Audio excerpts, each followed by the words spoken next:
Welcome to DAX Machina, with your hosts, Naoma Finn, Steve Wildman Munrotis, and D.A. Roberts. Join us as we explore writing, books, authors, and all things horror. We will delve into the sightings, reports, encounters, and tales of monsters. We will also explore the writings of D.A. Roberts along with others in the horror genre. We will investigate the possibilities that monsters may not be safely locked away in the pages of books. They might just walk among us even now. Grab some popcorn and lock the doors. It's going to be a creepy journey. Welcome to DAX Machina.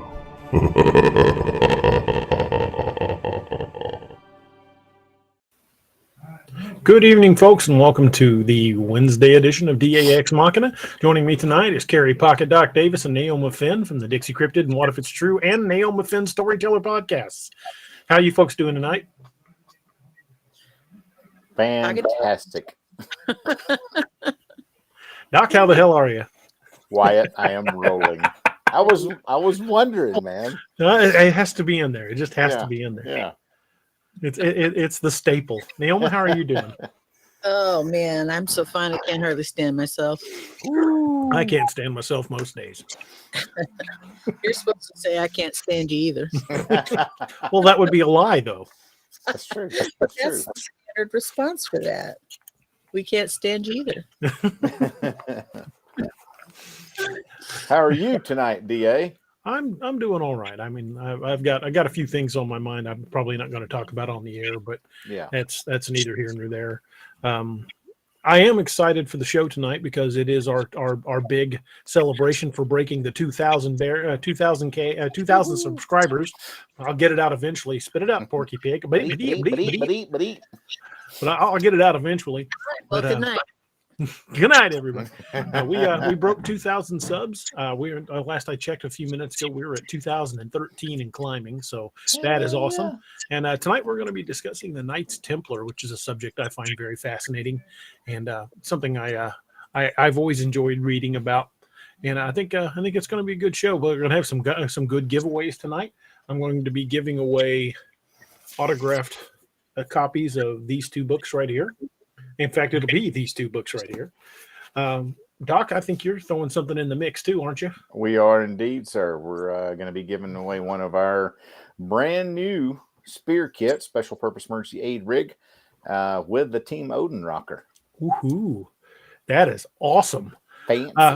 I was planning on having some gear from Scallywag Tactical, but it just hasn't gotten here yet.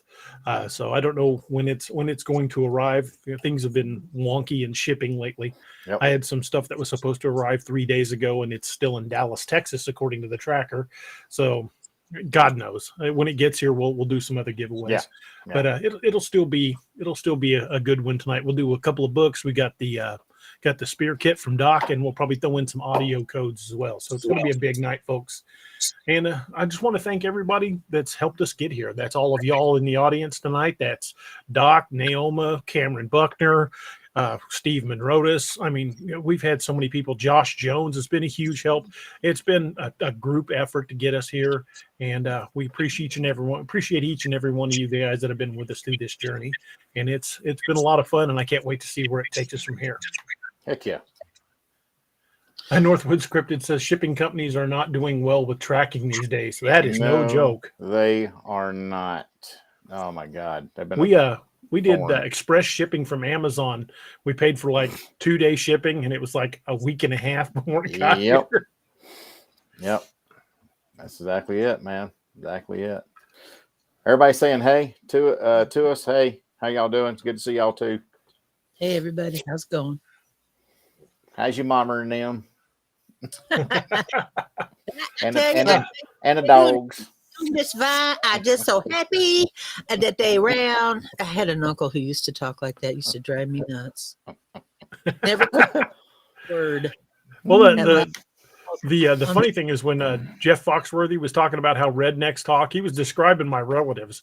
I've got uncles that'll walk out on their back porch in their underwear and yell at a stray dog. Mm-hmm. Yeah, when he whole "you might be a redneck if your nipple was bit off by a beaver." My uncle was Hey. like, "What's so wrong with that?" Hey, Never- I mean, Never my, had that happen, but I my- have my- had a chunk taken out of a finger by a squirrel. my brother lived it. I was like, if you make moonshine for a high school science project in Mississippi, you might be a redneck. If your richest relative buys a new house and you have to go help take the wheels off of it, You might be a redneck. Might be. I resemble that remark. John Abraham says your latest Lakeview Man was a gut punch. I cried. I loved it, but just wow, I won't give it away. But that one hit hard, sir. I love your books. Thank you so much, sir. I'm really proud of that one. It's doing really well, and people seem to really like it. And I'm pretty happy with it. Kyle Reel says congratulations on the 2K. Thank you, sir. Heck yeah. Spindly Do writes says beavers can be mean. So can woodchucks. Woodchucks can be leave a little monsters. Heck I won't get into that story because it's a little embarrassing, but it's a funny story nonetheless. I might tell you off the air if you guys want to hear, but I'm not putting it out there. Let your imagination run amok. Yes. So tonight we'll have a good evening, and we'll see you later. Go off the air, Andy. Yeah, exactly. Oh, I mercy. need the story now. Well, you're gonna have to wait because I don't boy. want that one out there to come back and haunt me later. I can tell you my most embarrassing story. Ryan Burke. Hey, says, what's up, brother? Me and JT just got done recording. We're watching in the studio right now. Awesome, Ryan, JT, brothers. You guys are doing okay. If you guys want to jump in and join us, let us know, and I'll have to send you a link. It's our 2,000 subs show, so we may stick to topic, probably not. Probably In fact, we haven't even got to the topic yet. So if you guys want to join me, shoot me a message on Facebook, and I'll send you guys a link. I got my magic 8-ball. Chances say no. Chances are no. Yeah. Would not Forecast surprise us. 0-0. Exactly. However, the Embrace the Topic t-shirts and coffee mugs are still available. God, I want one of those. Well, I want the coffee mug because t-shirts don't fit me right. Well, Man. maybe Santa DA will send you one here shortly. There you go. I can't wait till the Angry Sex with the snowmobiles ones come out. Those are the logos are done, but Josh is having trouble getting those to load on Teespring for some reason. It's just I don't think so. Teespring's like, nope, Their Curses. computer spelled something wrong here because what I'm reading doesn't make sense. Bigfoot Michigan Rob says, congrats on 2,000. Thank you, sir. I keep thinking about saying, okay, well, let's start it on the Knights Templar, but I don't know if it's gonna work.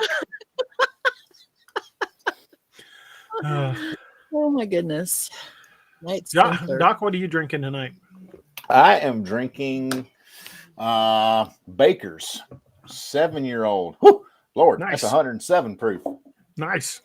I just picked up a bottle of Proper 12. Ooh, yeah, I've heard that's pretty tasty. I hadn't had any. I like the Black Bush, man. That's one of my favorite. That's a single great malt. whiskey.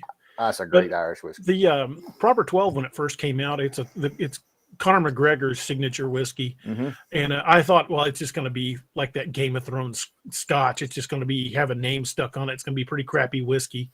I thought it can't be very good, but it was cheap. I mean, it was like $20 a bottle. Yeah. So Steve and I got a bottle, and we were drinking it over his house, and we're like, hey, this is really good. Hey. So I grabbed the bottle, and I was looking at the back of it, and it was specifically blended for Conor McGregor from other existing whiskeys by the Bushmills Master Distiller. I'm like, that's why it's good. Yeah, exactly. And I've got a Scotch. It's a blended. I don't drink a lot of blended Scotch, but I've got a Scotch. It's Ron Burgundy's Scotchy Scotch, and it's even got Great Odin's Raven on the label. And it's only like $20 a bottle. I got it more for novelty than anything. And dude, it's actually very drinkable. I think it's blended by Chivas, so it's not a bad whiskey. Ryan Burke says, we just want to show you some love and support. Can't wait to get back on the show and for us to come on yours. Yeah, we still need to do that show on the Akashic Records. I want to get you guys on here. In fact, I'll probably get with you guys the next few days and see about getting that one scheduled. I still got my notebook with my Akashic record reading. I want to get mine done. I really do. It's interesting. Who did you say bottled that scotch? I believe it was Chivas Regal. Shittus? The name of the company is Shittus? Chivas. And you drink Shittus. You have courage like nobody's business. Wrecked him. Dang near killed him. No,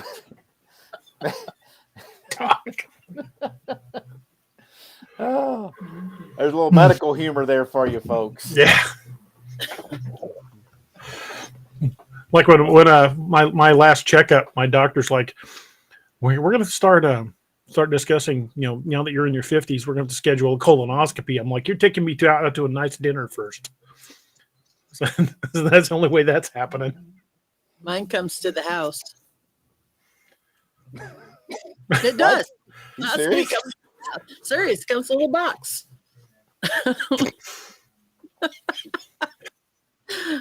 I don't have, I'm not a high risk person, and I'm young enough that I can still do the Cologuard. Oh yeah. Oh, okay. Yeah. So it comes to the house. I was like That doctor is telling you stories. if the first words out of your doctor's mouth are you a cop? That's not a colonoscopy. Oh, Lord have mercy. Just saying. Dude, we're not even 13 minutes in, and we've digressed this much. This is gonna be a good show. Well, Derek Buckle says, "Love the show. Congratulations, DA. I've had Big Bird Blackberry whiskey. That sounds really good. I love blackberries." Interesting. Avery Rice says she's watching from Oklahoma. Sal Paso says, "Finished reading Lakeview Men 3 and the Codename Wild Hunt books. Awesome job with both. I don't want to give spoilers, but the battle that Gray Eagle had was awesome. Great job, DA. Thank you, man. Yeah, man. I appreciate it." Yeah. Oh, we got Lincoln, Nebraska. No, Lincoln, UK. Lincoln, UK. I saw Lincoln and thought Nebraska. That's where my dad was born, was in Lincoln, Nebraska. Kelly Shaw It's 2 is a.m. my mental twin. She's my British mental twin. Awesome. I love this woman. She is so cool. I'm so glad she's here at 2 a.m. Bless her heart. Right. It's a good thing we're not on the show. It'd be canceled by now. Sometimes those are the best, though. Yes. Oh. For sure. Doc Ellen Harrington says, "Any recommendations on who to see for Akashic reading?" The one I had done, Ellen, was by a good friend of mine who does that. She lives in San Antonio. If I can ask her if she's still doing it. She's over in Scotland right now doing some stuff, but she'll be back. But if you want to send me an email, I can ask her if she's still doing them and put you in contact. She can even do them over the phone. That's how I did mine. If she's still doing them, I would like to do it. Okay. Yeah, absolutely. So yeah, Ellen, shoot me an email and to Carrie@darkangelmedical.com, and I can put you in contact with her. She's still doing them. Okay, guys, help me out. Akashic, what the hell is that? It sounds like something I put in my cereal. I'm pretty sure I buy it in the cereal aisle. That's not mucilage. Yeah, that's Doc, you can explain it better than I can, I'm sure. They use your spirit guides, your angels, and they go back into your. It's a past lives thing, and they go back into your past lives. And if some people believe it, some people don't. That's fine. But they go back in your past lives and they discuss everything. Tell me about my past. They'll give you some good details, and they can give you some good details about things to come, which is very interesting. And so when my spirit animal is roadkill, and my all I know what to say. All I know is that I was told that I kept my my guardian angel extremely busy and concerned. So that was I think I'm on my third. Yeah. It's like that movie, Little Nicky. You make the Lord very nervous. So that was. I'm pretty sure we're planning my welcome home party right now. I imagine my guardian angel probably looks like Lloyd Bridges in Airplane when he was sniffing the glue and his hair was. Yeah. Mine probably looks like Keith Richards. So. Be honest with you. Keith Richards is going to be here when the rest of us are gone. Him and the cockroaches after an atomic blast. And Willie Nelson. Willie Yes. Nelson. And He'll Willie. still And be they're- stoned. Sitting in a circle getting stoned. Whew, Cockroach mercy. like, "Ooh, I'm out, dude. This is too much for me." No kidding. Well, folks, the Knights Templar, since that is actually the topic, we'll get into a little bit about the Knights Templar, and we'll do our first giveaway at the top of the first hour. So we'll do a few giveaways over the course of the show. The Knights Templar is really something that I find pretty fascinating. I mean, Let's be correct. Go It's ahead. not the Knights Templar. It's the poor fellow soldiers of Christ and of the Temple of Solomon. true. And it was a Catholic military order founded in the 1100s. I want to say like 1117 or 1119, something like that. And they were originally headquartered in the Temple Mount in Jerusalem. And they were eventually given a papal decree.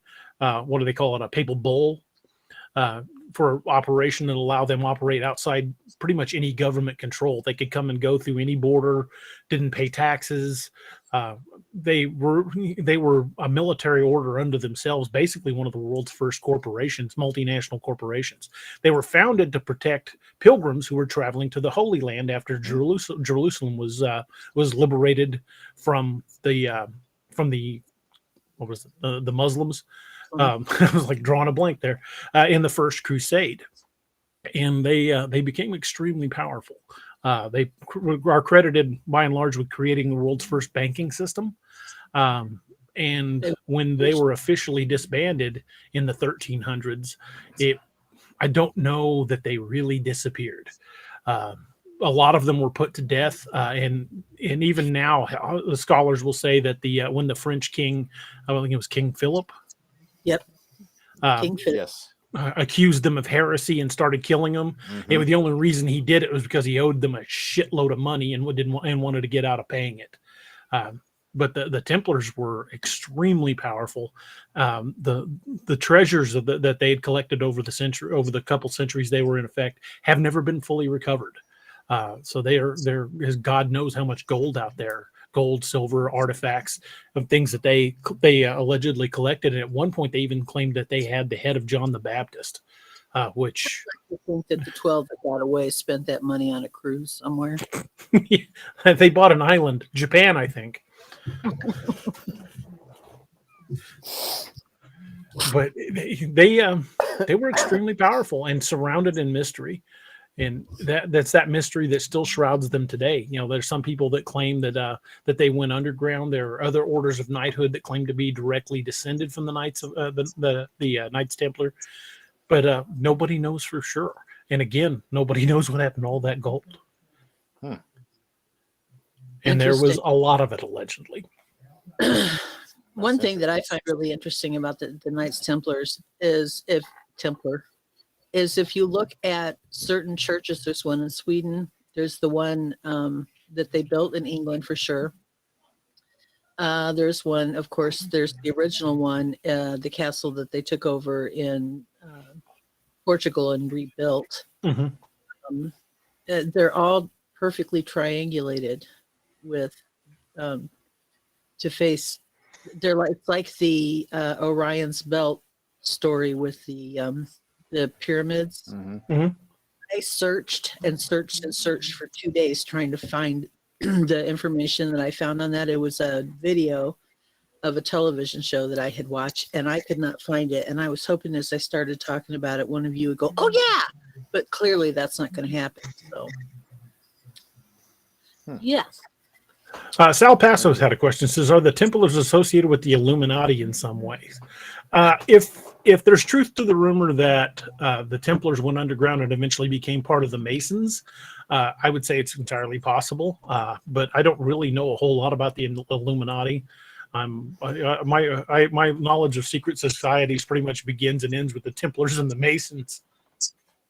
Well, the Masons technically aren't a secret society. They're a society that's secretive. Very true. That's what I'll tell you. Ooh, did I hear a motorcycle? No, you heard the jackass that lives across the street that likes to rev his engine up at all hours.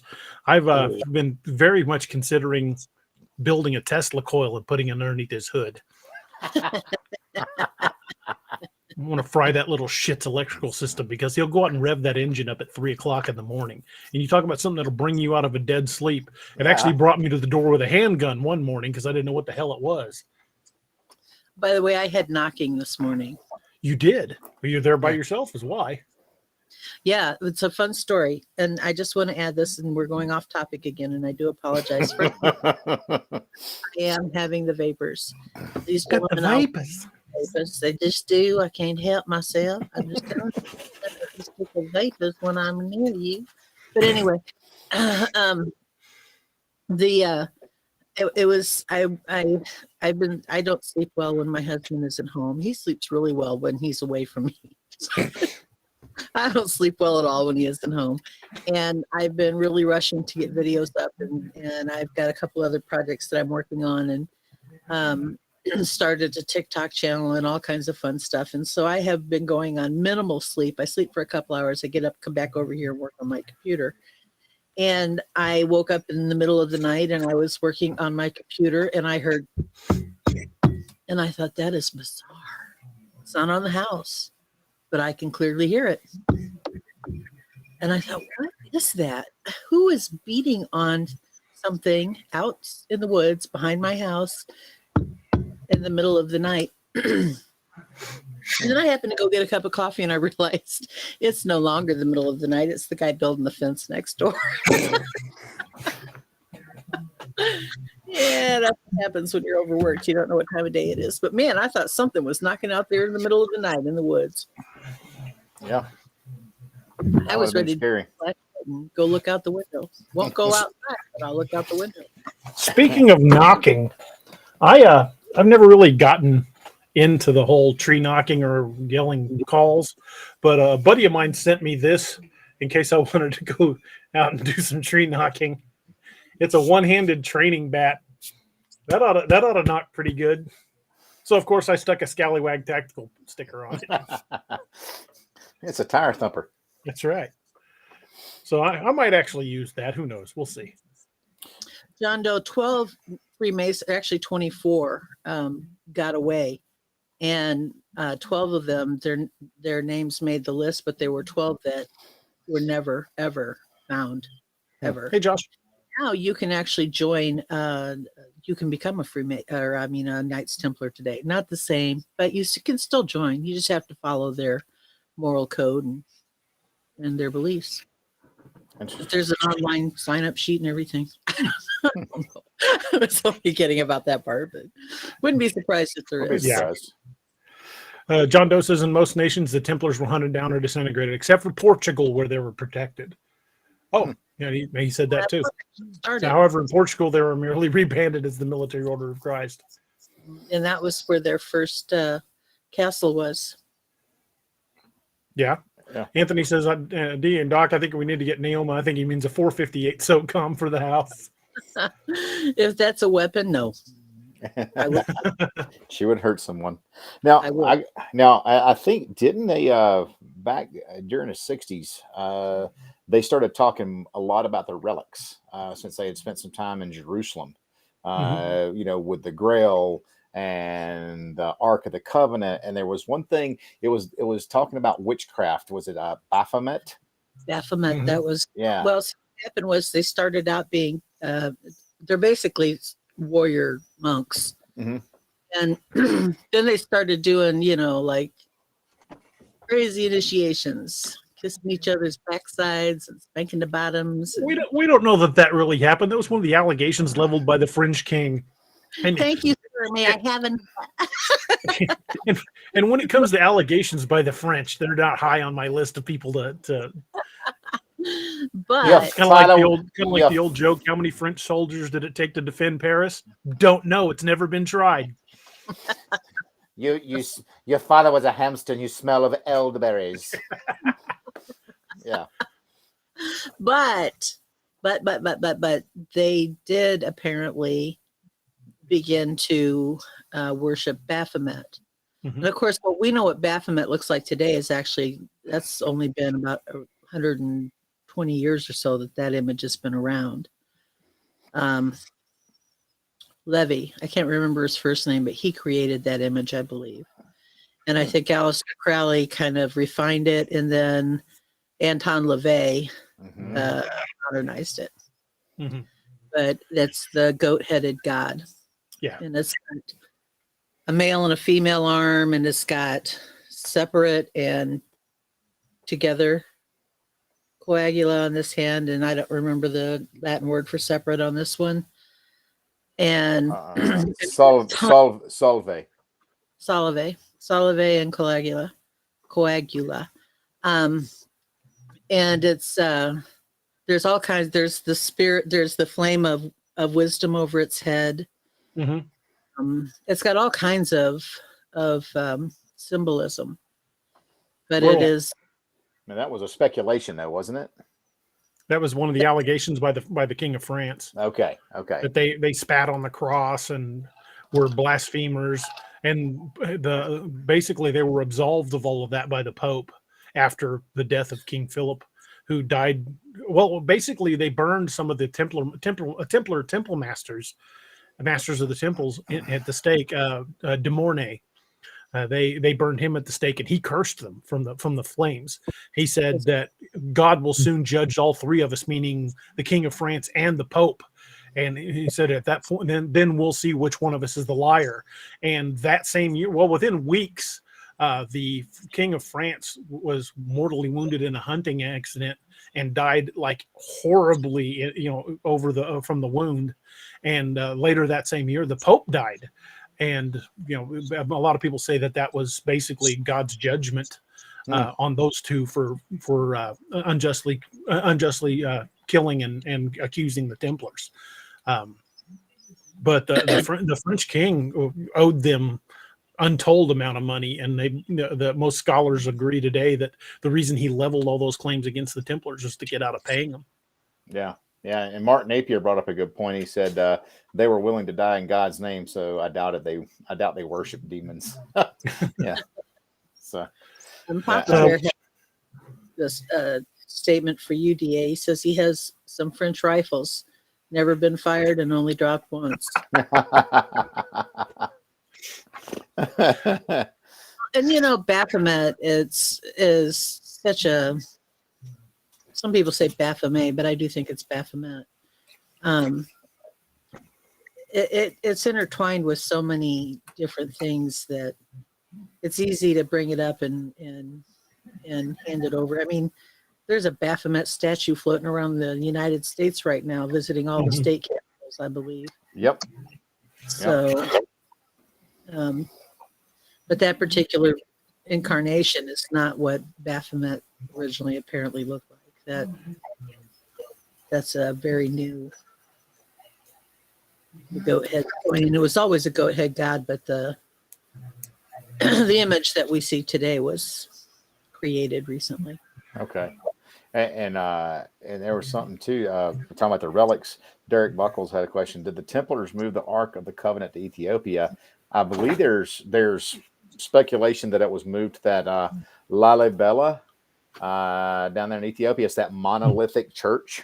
Allegedly, it's still there. Yeah. But nobody knows for sure. Right. How did they move it? Because if you touch the Ark of the Covenant, you're not of the right tribe of Israel. Well, it was supposedly able to be carried by wood made of certain specific wood. As long as they didn't touch the Ark itself. Because I paid for that dearly. True. Sure. Werewolf 5674 says the traditions come from Solomon, but today's history comes from England's Grand Lodge. Mark Napier had a good point. He said most just joined the hospitaliers. Some did. Most of them a lot of them went on to form the new order, the order of the Knights of Christ or something like that in Portugal. Josh mentioned something. Says, did I get that from National Treasure? Yeah, they took some liberties with the history there. A lot of actually. Kingston says, what was the Knights Templars' relation to the East India Trading Company? I've never read of any connection to the East India Trading Company, but it wouldn't surprise me since East India basically became its own its own international conglomeration and a power unto itself. So it's possible East India traced its origins to the Knights Templar, but I've never read of any. That doesn't mean it doesn't exist. I admittedly have not read as much on the Knights Templar as I would have liked. Derek Buckles asked, did they dig in the Temple Mount? According to legend, yes. Yeah. So they may have actual artifacts from the time of the crucifixion. And even as far back as Solomon. True. Anthony says, DA, they also own the island of Cyprus and finding a lot of stuff there. That doesn't surprise me. They bought an island. But it's my island. It's my island. And Mark Napier said Scotland sheltered them. Aye, they did. Josh Jones says, need an episode on Crowley. That would be a good one. That would be a great episode, man. We'll have to do that very soon. Good recommendation, JJ. Werewolf says, why did the French officers wear brown pants? He wishes he was wearing his brown pants today. John Doe says the East India Company was Dutch, and so I do not believe it would have been related to the Templars. It's entirely possible that they trace some of their origins, but like I said, I've never read anything that connected the two. Mark Napier says they were willing to die in God's name. Yeah, you mentioned that before. We already addressed the Ark of the Covenant. Sorry, I'm trying to catch up with some of the questions. Yeah.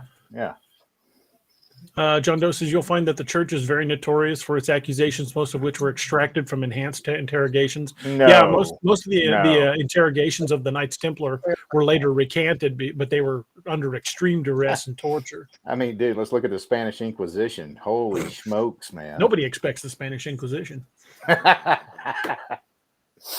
Oh, good obscure reference. No, it's true. I mean, anybody under duress, you torture somebody long enough, they'll admit to anything. Exactly. Just to make the torture stop. Absolutely. Yeah, Mark Napier said Scotland sheltered them as well, which is actually kind of cool. And then what Sal said, yeah, that was cool. Yeah, Sal says if you check with the Temple Project in Israel, they have the location of the Ark, and it will be revealed when the third temple is constructed, which should be soon. That would be really cool. And then Northwood Scriptus have heard stories that the Knights Templar ended up in North America with many artifacts and gold. That rumor persists. Yeah. And it shows up in a lot of different places. Yeah. Heavy concentration with the rumors of them heading with all the loot and stuff down to Africa, though. Yeah, not only the Grail, not only the Ark, but the Grail and other treasures. And I wonder why that is. Was that just because they were escaping persecution? Could be. Or hiding the treasure to keep it away out of the hands of at the time they were being disbanded by King Philip of France, they may have been hiding it from him.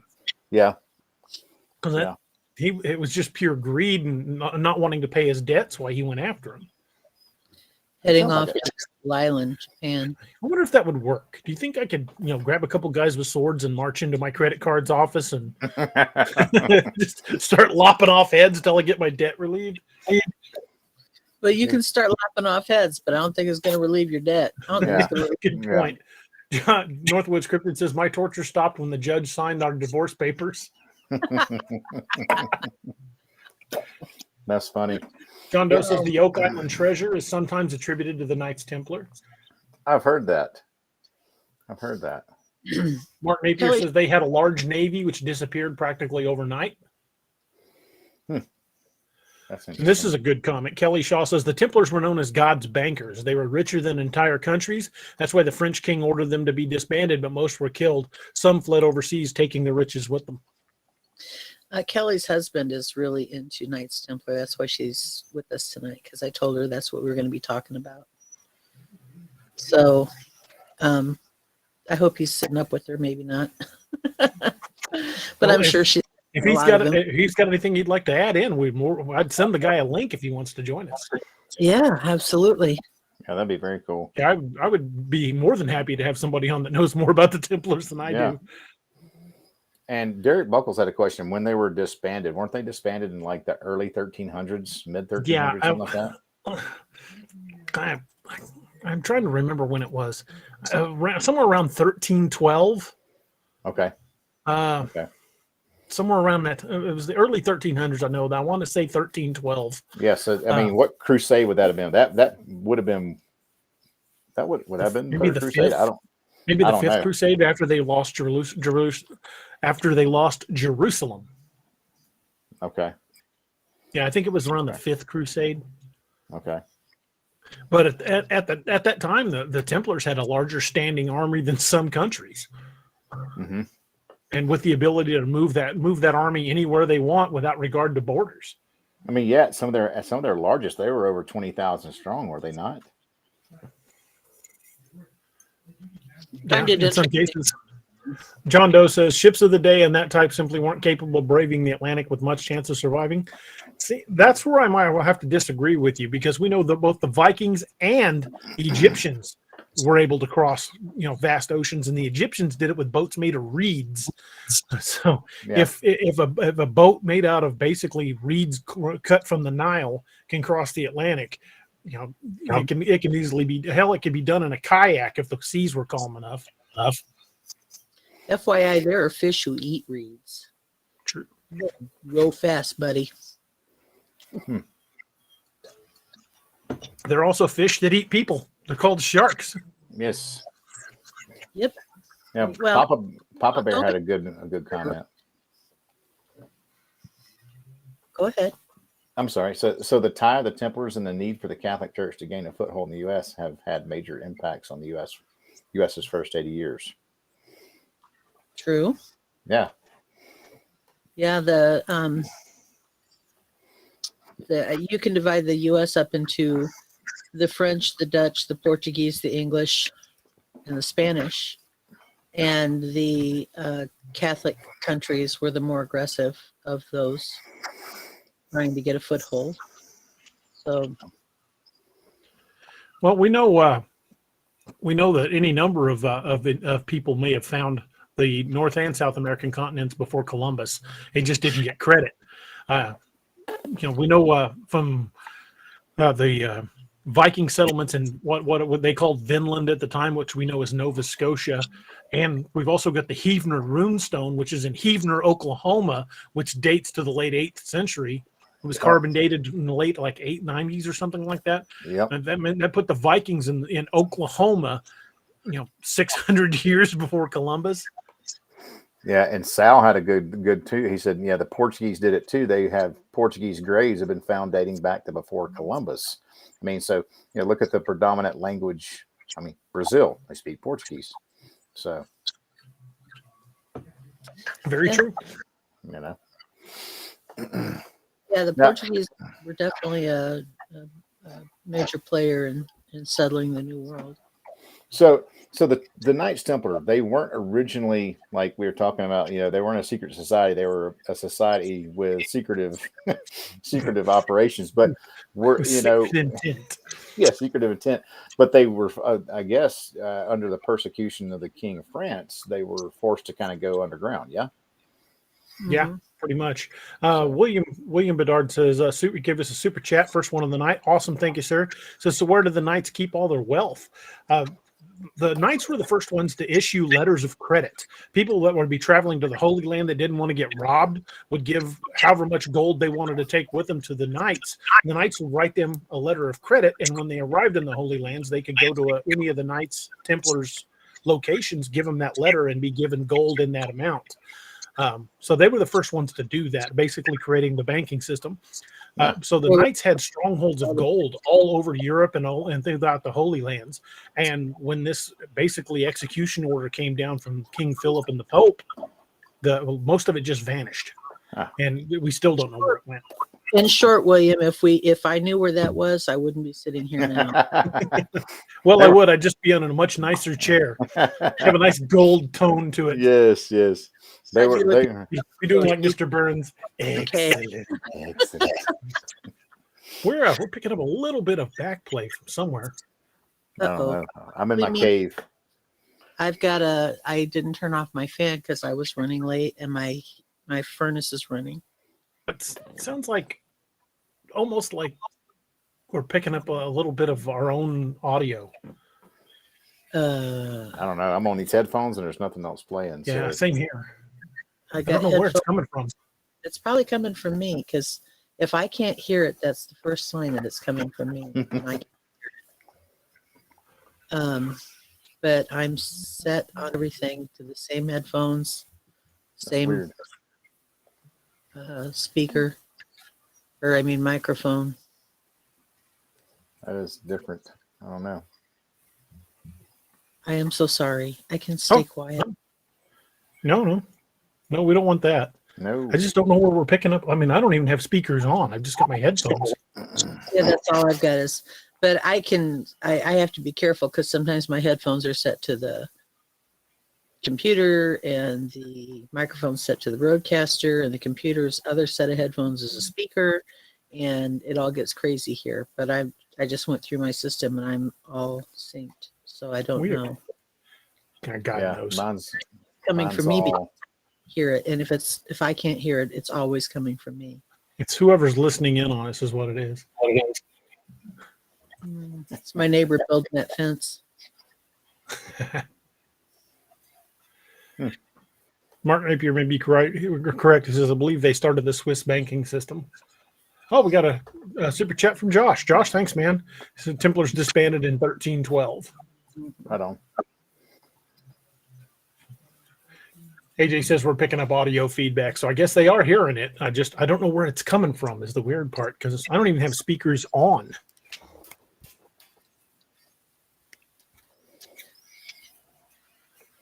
I don't know.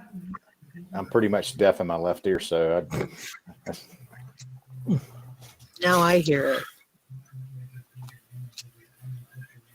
that is weird. A low bassy kind of thing. Mm-hmm.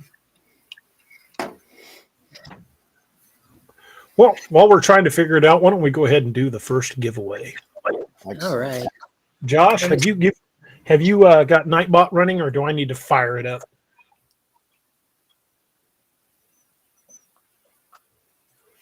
Oh.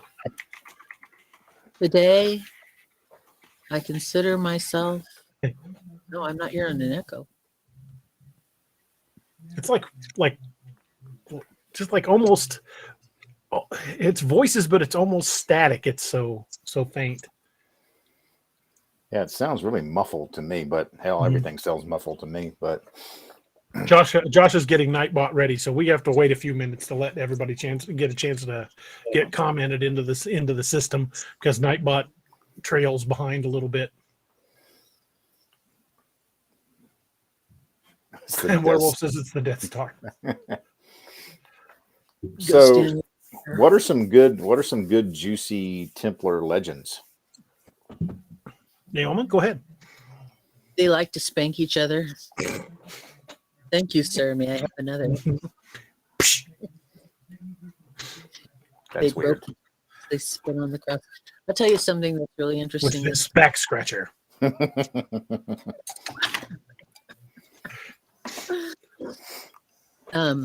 That cross, the red, their little red crossy thing. It appears in a lot of strange places, and has for many, many, many, many years. One place that it appears is in pre-colonial America, which is part of the reason why people think that they came here. Is their symbol, that particular cross, does the one down there at the bottom does appear in quite a few. It's but a scratch. I'm sorry. It's only a flesh wound. I've had worse. Now, and somebody was saying that they a lot of the guys joined the Hospitallers, and they weren't bound to the same moral code. Correct me if I'm wrong. That the Knights Templar were bound to. Is that correct? Because they were like warrior monks, and the Hospitallers were like the combat medics. Yeah. Yeah, they were very different. Plus, there was that order that was formed just immediately after in Portugal, which basically the King of Portugal refused to carry out any orders from the Pope to round up, arrest, and execute members of the Knights Templar. In fact, he gave them pretty much safe harbor. but it was, what was the name of that? It was an order of knights after they were officially disbanded. They were reformed under a different name it was the Order of Christ. Order of Christ, and the Supreme Order of Christ of the Holy See that they formed in Portugal, which those two orders have a direct tie to the decline of the Knights Templar. So it's very possible that those two were recipients of a large chunk of that gold. Yeah, and I was reading something earlier when I knew it was going to be the topic tonight. Notice how I worked that in. You like that? And they said they had built, by the time they were disbanded, they had built up over or nearly 1,000 commanderies and fortifications across Europe and the Holy Land, arguably forming the world's first multinational corporation because they were big with Christian finance, the early banking thing. So pretty cool. Isn't it true that the church that they built in England is actually now the center for their for law? Yeah, they what they call it, the Temple Church, London, Chapel of the New Temple. Yeah. In modern times, it's a parish church, and the middle and inner temples, two of the ends of the court, and it's a popular tourist attraction. That's interesting. That's pretty cool. That's where they did a lot of their initiations there. Mm-hmm. Mark Napier says, if I'm not mistaken, they held Gibraltar for many years after the disbanding. That would be a pretty strategic place to hold. Yeah. Yeah. Basically, whoever controlled Gibraltar controlled the Mediterranean. Mm-hmm.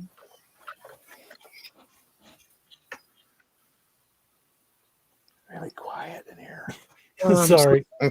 So quiet. Folks, we got Nightbot running, so make sure you monkey roll the keyboard, say hi, tell us where you're from. Make sure you get some comment active, because according to Josh, only 8 people are currently registered with Nightbot to be eligible for the drawing. So I want to make sure as many people as possible get a chance to win whichever one we're going to give away. Doc, do you want to do yours first, or somewhere in the middle, or at the end? We can do it. We can do it towards the middle if you want to. Get some folks on All right, here. we'll do a book now and a book later. Okay. Mayor Buckle says monkey roll from Kentucky. Yeah, y'all let us know how your mama and them are doing. That's right.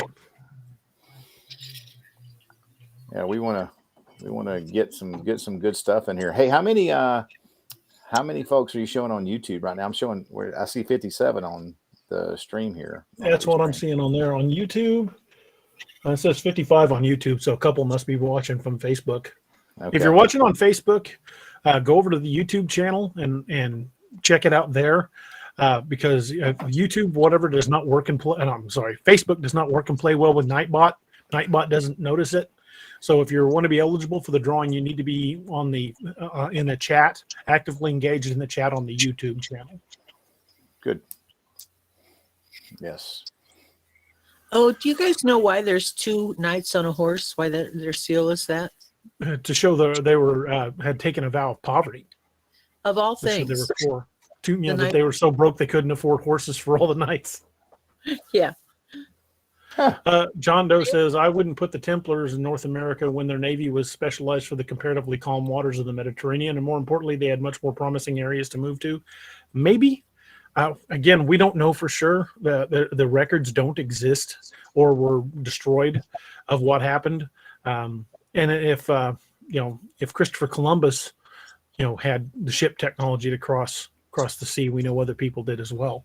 Even so, we have no idea what happened. The Templars could have made their way to America later.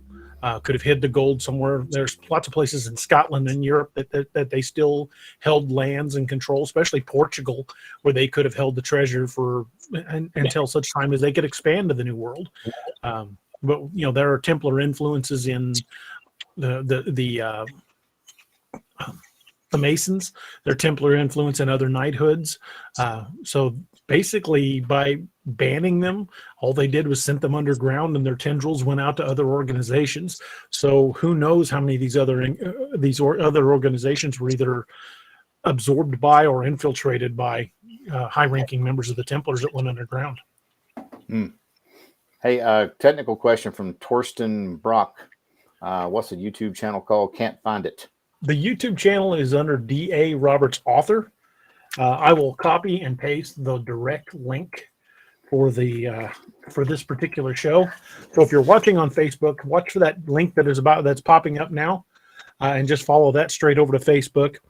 Straight over to YouTube. And if you haven't had a chance, hit that like and subscribe button, and hit the little bell icon so you're alerted anytime we go live. Also, please share the video with friends and family or people that might enjoy this type of content, because it does help the channel continue to grow. And we're doing a big giveaway for 2,000. Next goal I want to hit is 5,000, and we'll do an even bigger giveaway then. Heck yeah. AJ had a good point. He said, when you're running for your life, you go where no one would expect you to.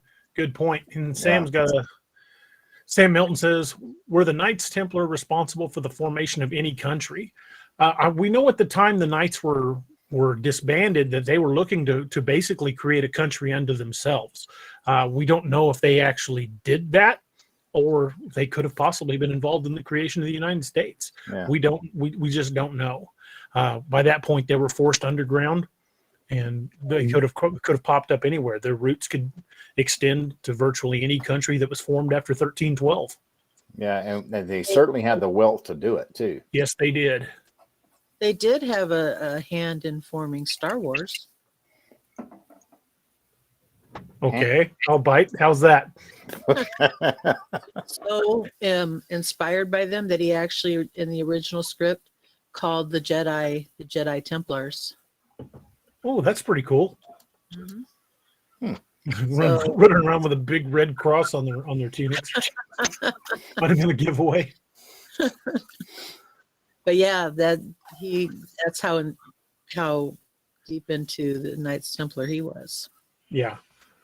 Smedley Do Right says Scott Walter has a lot of theories on the Templars. Scott had a few investigative TV shows and is a professional geologist, I think. Yeah, I remember that guy. He's done a lot of like Discovery Channel stuff. He's got some pretty good content out there that I've enjoyed watching. The one that did the story on the way that all of their buildings are set to perfect. Yeah, Susan Parsons says many of the founding fathers were Masons. In fact, it's said that Washington D.C. was basically built on Masonic design. Ron Yelton says Templars protected the Cathars in France, and their symbol was there. There was a yellow rose. I've heard that. Derek has a good question. Hang on, I'll get to that in just a second. Okay. Northwood says the Knights could have gone anywhere as long as one of the boats wasn't called the Minnow. A 3-hour tour. Why did Portugal protect the Templars? Because the Templars supported the King of Portugal in one of their wars. That basically it would have wiped Portugal out. If it hadn't been for the Templars throwing themselves behind the King of Portugal, Portugal would have fallen. And he never forgot that. His gratitude was deep for that. If it hadn't been for the Templars, there would not have been a Portugal. Yeah. There's something I also forgot. You guys know about the mystery of Oak Island, right? Yeah, a little bit. I don't know as much as I would like. Well, there's apparently the treasure there, and everybody that's tried to dig down to it's basically reached a point where it collapses or whatever. They can't figure out the map or whatever the case may be. Anyway, there are those who say that treasure is actually Templar treasure. Wouldn't surprise me. Nope. Would not surprise me. Oak Island. So I thought that was pretty interesting. And so here we are. John Doe says, I would still personally prefer going to the significantly more easily accessible Portugal. Since Portugal pretty much was a safe haven, that's a safe bet that they put at least part of what they had in Portugal.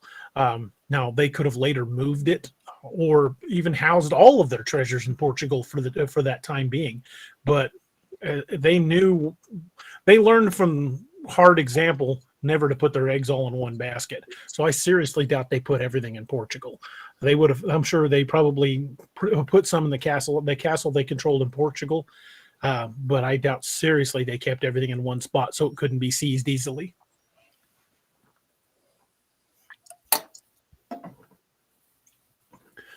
Jesse Van Rensselaer says, considering there are Templar markings in Keith's family crest, I would assume they had something to do with parts of New York State. So far, we've tracked the Van Rensselaer name back to the 1630s. They may have familial ties. I've got another $2 super chat from William Bedard. So awesome. Powerful. Did they just change names in 1312? More or less, yeah.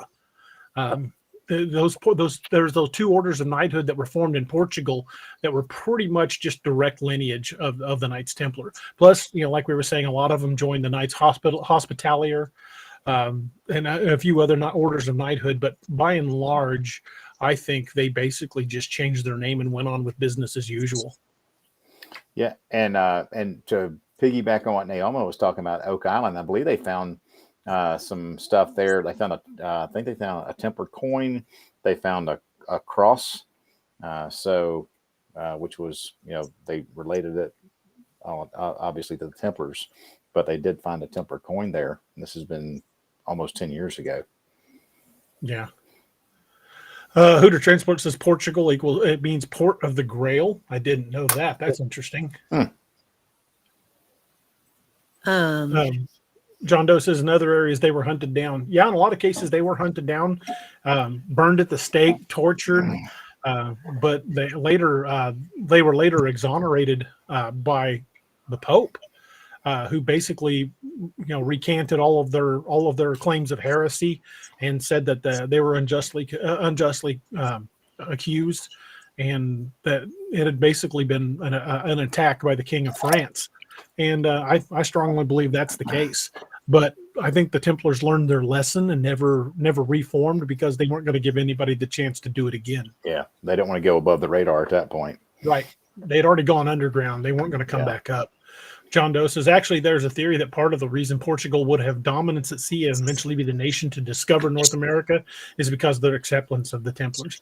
See, that makes a lot of sense because Portugal, being as small as it is, just a fraction of land on the Iberian Peninsula, as part of basically the close neighbor of Spain, became a world power, and they were one of the smaller countries that were involved in exploring the rest of the map.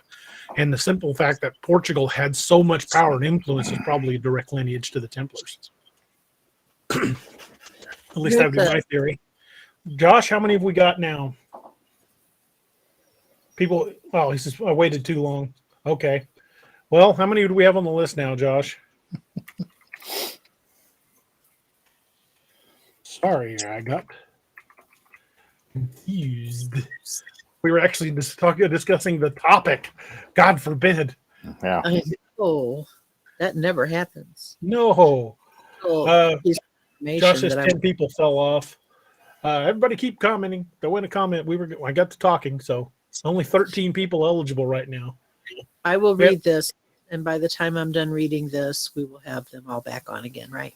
There's 66 people watching and only 13 people currently eligible by Nightbot. So everybody just say hi or something so Nightbot notices you. I want everybody to have a shot at winning some of this stuff. Heck yeah. The topic. If you know what the topic is, type it in.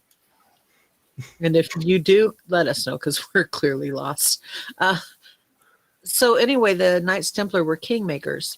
When Philip Pope Clement arranged to have the Templars arrested in France, they also attempted to make the same arrangements in other countries. Edward II of England arrested some of the highest ranking members of the temple and even allowed some of them to be tortured, though none of them confessed to anything. Germany and Spain merely converted their members into other orders and thereby slid past the Pope. In Scotland, however, Robert Bruce, but isn't it Robert? Yeah, was waging a war of independence against Edward. Bruce was already excommunicated and he needed soldiers and funds. He flagrantly and deliberately ignored the Pope and sent out word that the Templars would be welcome. Meanwhile, in France, not all Templars were arrested. The Templar fleet set sail, never to be heard from again. Supposedly, the Templar treasure, the principal collection of cash, was not captured by Philip IV, but may have been smuggled to the fleet. Could the fleet have taken refuge in Scotland? Bruce had fought against Edward I and Edward II for years. Things were actually going his way when, in 1314, Edward II gathered a great host, numbering at least double Bruce's men, as well as being composed of a great number of mounted knights, of which Bruce had only a handful. The two armies met at Bannockburn? Bannockburn. Yep. A few miles from Stirling Castle. The Scots force was mostly composed of foot soldiers armed with pikes and bowmen. The battle raged all day, with the English having trouble breaking Bruce's squares. The English were still a fighting force, if a very frustrated one, when all of a sudden a fresh force of troops came charging onto the field. The English then panicked and fled from the field. This is usually credited to a group of camp followers who grabbed makeshift weapons, made banners from sheets, and charged into the fray. It seems a little unlikely that the English army would be fooled into thinking it was a fresh force. Also, since the English had withstood Bruce's foot soldiers' attacks earlier in the battle, why would another attack from the same cause panic? However, what if this fresh force were a small contingent of Knights Templars taking refuge with Robert the Bruce, a group of the most highly trained and motivated knights in all of Christendom, charging into the battle? And of course, we all know they were shock soldiers. That was their thing. Into the battle that was already going badly, could have provided the panic that the English army suffered. Well, we know that the Templars employed heavy horse and heavy armored troops against who was it? Saladin. And Saladin had a force of 26,000 troops, and the Templars had a tenth of that and routed them. Yeah. So, a small force of well-trained trained Templars were definitely shock troops. Ron Yelton says the King of France and the Pope owed millions of dollars to the Templars, so they decided to use hearsay as a way not to pay them back and wanted to seize the property of the Templars. Yeah, pretty much. Exactly it. Josh Dalton says, DA Knights Templar influence running into the Wild Hunt? Maybe so. Maybe so. I'm not going to give that one away completely. Yeah. I think anybody that's read those books will know who we're referring to there. I've Slow, but I've been to Bannockburn, and I was also at Roslyn Chapel, and I think there was a comment on that earlier. Roslyn Chapel and Da Vinci Code. Dan Brown talked about some of the Templar influence. Yeah, there's actually Templar crosses there in the masonry, in certain little, it's like little Easter eggs there at Roslyn Chapel down near the borders. Pretty interesting stuff. AJ Congren said John Abraham, that is true, was the date the French king tried to wipe them out. Yeah, it's many believe that because it was Friday the 13th that they chose as the date to attack the Templars, that is the reason why Friday the 13th is considered a bad luck date even now. Although that story may be apocryphal because we can't really say for sure that that's the direct lineage, but a lot of people attribute the current belief on Friday the 13th to the downfall of the Templars. October 13th. That's the Friday the 13th. That's the bad one. Well, that's the day that they were supposedly. Derek Buckle says, so the Templars were like the Blitzkrieg of their time. Very much so. They were. If you put a war horse the size of, say, a modern day Clydesdale, because they trace their lineage to old war horses. If you put a war horse the size of a Clydesdale and armor the horse, then armor the knight, and they're using lance or heavy spear, you're basically looking at a medieval tank. Yeah. And a line of those guys would thunder through just about anybody's forces. This is interesting. Torsten Novell says there are stories that the Polish winged hussars were trained by the Templars. That makes absolute perfect sense because that's the tactics they used. Armored up and charged straight into the enemy. The winged hussars were some of the most feared forces on the battlefield of their day. I'm going to put up a picture for you guys. And Got another super chat from William Bedard. He says, we have learned nothing 700 years later, Russia. You're not wrong. Go ahead, Naomi. Sorry. Hang on. I'm a little slow on this, but I just want to give people an idea of what a warhorse looked like because they are massive. They were massive. What I'm about to show you is what they believe today to be the closest relative to that extinct breed. Okay. Torsten Novell says the winged hussars led the largest cavalry charge in history, the Battle of Vienna in the 1500s. I love historical battle stuff. It's one of the reasons I love the band Sabaton, because all of their songs are based on military battles or incidents throughout military history. Every song they wrote it has historical military significance, and they've got a song called "The Winged Hussars," and it is a fantastic song. And if you listen to the lyrics, it's describing the battle. Sabaton has got some fantastic songs, and they are all about military history. I write to them a lot. Whoa, that's a beautiful horse. Woof. Yeah, it's actually the wrong picture, but that's okay. Imagine that horse being about 19 to 20 hands tall, and in the front hoofs, because they have very thick toenail material, spikes have been driven. They're wearing a metal breastplate and a metal face, just like a knight. And not only are they charging over people, but those spikes are actually driving into people. They are a massive, massive animal. Wow. And that's the closest living relative. It's a beautiful horse, too. Ron Yelton says the Knights Templar learned forbidden knowledge from the Muslim math and medical knowledge and other things the church was suppressing at the time. That doesn't surprise me. Josh has got the Nightbot up and running, and let's give away the first of the books. Let's go with Nightmare Hunter Uncanny Valley. I will sign this and make it out to whoever wins.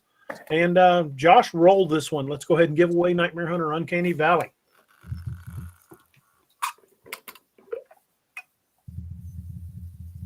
Roll that beautiful bean footage.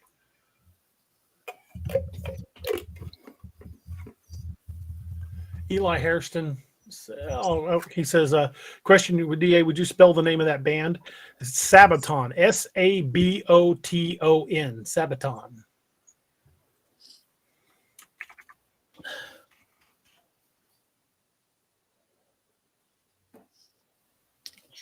Troy won the giveaway.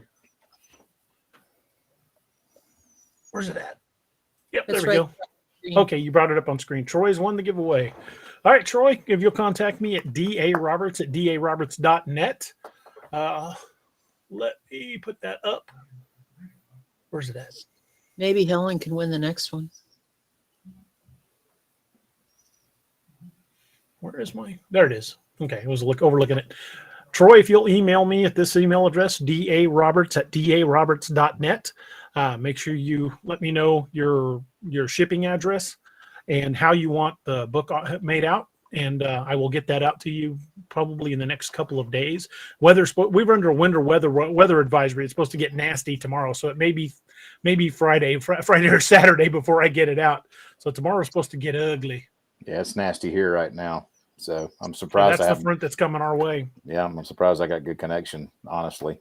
So Troy, congratulations. Yeah. Let me find a piece of paper to stick in there that reminds me who won it. Here we go. Found some. Well, that's a good idea, Derek. He could give it to me. What's that?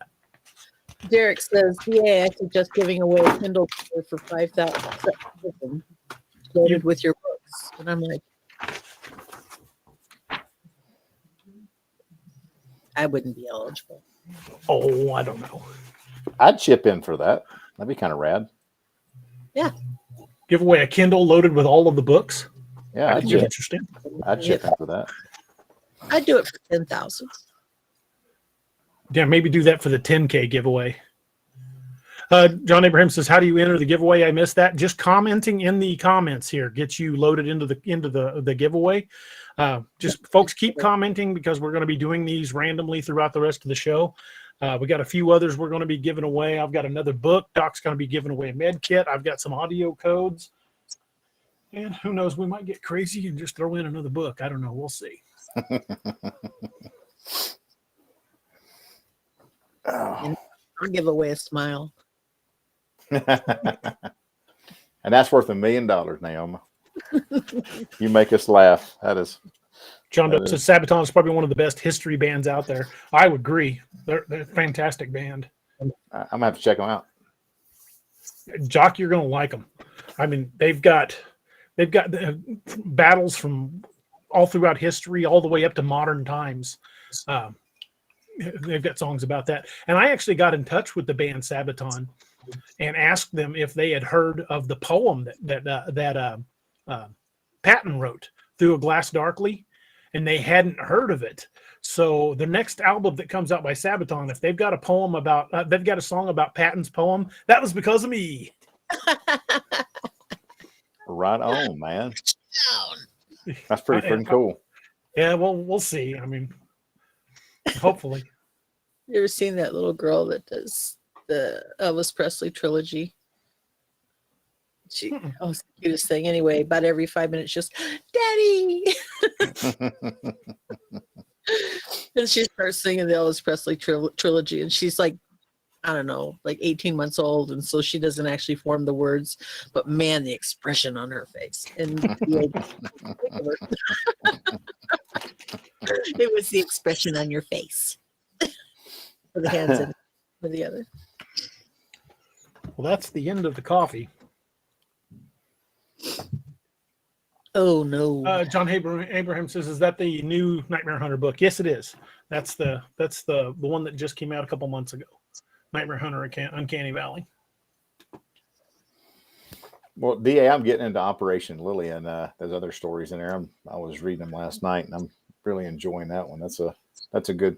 Those are some good reads for sure. Have you read Dog Soldier yet?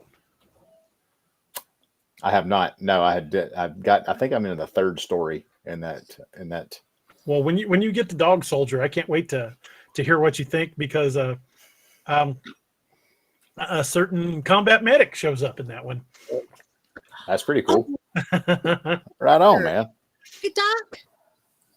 Might be a certain Doc of a pocket size. Yeah. being carried around in a baby Bjorn on the battlefield. Master Blaster, who run Barter Town. Camo Dad 72 says, DA, I just finishing The Crossing. Very good so far. Awesome. I'm glad you're enjoying it, man. Thank you very much. Chris Miller says, Dog Soldier was awesome. Awesome. Thank you, sir. Got the same comment from Derek Buckles. Awesome. Wolfman says, the Lily and other stories in that compilation are amazing. Awesome. Thank you, sir. I'm going to be doing another series of short stories in a compilation like that, because there's a lot of backstories on some of these characters I want to add in. In fact, I'm going to have to do an entire book based on the background of Gideon, because there's been a lot of requests for that. So look for sometime late this year, early next year, a solo book just about Gideon. I think it's I've got the working title. I think it's Eagle of the Legion or something like that. Anthony has a question. DA, is the guy in the Steve Lilly story with the sword that glows blue, is he part of the Knights Templar? Maybe something along those lines. He certainly has a similar origin. We'll put it that way. It might go back a little farther than the Knights Templar. But he does share some history with the Templars. So that one's going to be one of the future stories that's coming out too. He's on loan to the Wild Hunt from the British military. His name is Warrant Officer Noah Davidson, and he's got an interesting history. We worked that out actually before I even introduced the character. Me and someone. What's that, Doc? That's my clan. It's Davidson. Oh, well, there you go. Yeah, that's my clan up in Scotland, up in the Highlands. We were a sept of Clan Robertson up in northeastern Scotland. Oh. But everybody that traces their lineage back is like, oh, I was descendant of Robert the Bruce, or I was the descendant of this king or that king. Nope, we were farmers. Crofters, actually. Yeah, we were probably a bunch of freaking horse thieves or sheep thieves or something like that. What was that? I have no idea. I heard it didn't do too. it. Swear to God, it's not me. We just had music start up. I think that my- might have been. I think that might have been my daughter walking down the hallway. Oh. Or something. So My Scottish family kind of has an interesting past because it's really not Scottish history. And I can't remember the original name, but he was a Viking who came to Scotland and got converted to Christianity and hung out with the monks and really liked them and high-fived them and was like, I'm going to go back to Sweden and tell these guys about you guys because you're all really cool. And he went back to Sweden and they're like, no, you can't come here and be all Christian with us. You got to go away. So he went back to Scotland and he basically married a woman and had giant kids. And then the English made them go to Ireland where they became Scotch Irish. And, but so I'm Scotch Irish, but of Norse descent. There's a lot of Norse blood in Scotland. Yes, there is. Yeah. I mean, my family's old castle, Tulloch Castle, it dates back to 1166, the original part in the keep. And the town it's in is Dingwall, and that means point of assembly in Old Norse. So there's a lot of Old Norse stuff like Dingwall, Ullapool, Skye, even Thorso. So there's a lot of Norse influence up there. Torsten Neville says we need more backstory on Grandfather too. If you read all of the currently running series, Apex Predator, Lakeview Man, Codename Wild Hunt, and Nightmare Hunter, I drop little bits of history on Grandfather throughout those books. So you have to check out all the series to find some of these little nuggets, because even a lot of Gideon stuff is not happening in Codename Wild Hunt. A big revelation for Gideon happened in Apex Predator. Yes, I'm really looking forward to the story on Gideon, man. I really am. He's one of my favorite characters. Love that Gideon's dude. a lot of fun. Yeah, love that dude. Ron Yelton says during the different wars, Civil War and World War I, if a Mason was captured, an enemy Mason would save the life of the Mason and try to get him safe passage back to his lines. That's I've never heard that before, but it does not surprise me. It does not. Yeah, that's really cool. Yeah, that is really cool. AJ Congdon also says Grandfather's history would be good too. Again, I dropped a lot of hints about his history, but I do intend to go back and write some more detail on Grandfather. The current book I'm writing, Apex Predator 5, Apex Predator Dark Moon, I'm pretty far into that already, but there's going to be some more of the history of Will Grey Eagle's family and lineage dropped in that. Nice. Mark Napier says his clan Napier. Cell South 1 in Mississippi. Hey, man. Or hey y'all. I don't know if you're man or woman, but hey, where you at in Mississippi? I'm just curious. I'm from Mississippi. So Chris Miller says, I'm still slightly confused about part of the ending of Lakeview 3. Shoot me a message. I'll be more than happy to talk about it with you. I don't know which part's got you confused, but I'll be happy to elaborate. Deadman had a great question for you, DA. Where's it at? Right here. here. See it. Okay. Deadman says, what got you into cryptic monsters and tales? Well, it really dates back to being a farm kid in rural Missouri. I I grew up in a time when there was no such thing as cable television. We in fact, we didn't. One of my biggest memories of living on the farm was in about 1975 when we got our first color television. We got like 2 channels, 3 on a good day, and one of them was PBS. So I didn't watch much television. Growing up as a kid on that farm, if I wasn't outside doing chores or raising cane in the neighboring farms, fishing, hunting, whatever, I had a book in my hand. My mother taught me to read before I even went to kindergarten. I was reading books. My mother very strongly encouraged me to read, and I started writing short stories. And a lot of those stories that I wrote back then were mostly about horses and cowboys. But I started getting into Bigfoot because of the Patterson-Gimlin film. And then my mother went to a yard sale and found some of those old Time Life books on Bigfoot and other monsters and bought those for me. And of course, I just absolutely destroyed those, reading those. I read them many times. And really, that's pretty much what sparked it. But I would go around asking friends and relatives and people that lived on neighboring farms. There was a guy that had the next farm down from us. His name was Slick Reeves. He passed away when I was still like 11 or 12, but great guy. I would go over to Mr. Reeves' house and ask him about Bigfoot and stuff. And everybody thought I was nuts until my Uncle Buddy, who was the inspiration for Jay Matoska. He's 100% based on my Uncle Buddy, who passed away just a couple of years ago. But when he picked me up and set me on his knee and waited till everybody was away, and he said, Doug, I'm going to tell you something. Those things are real, and I've seen them. And he was full blood Cherokee. He married my mom's sister. So he married into the family. So he was my uncle by marriage, but he was full blood Cherokee. And when he started telling me those stories, every chance I'd got, and I spent a lot of time out at his house. I deer hunted and fished out there, and we would go camping on his land. I spent a lot of time with him growing up, and I would always ask about those Cherokee stories and those Native American stories.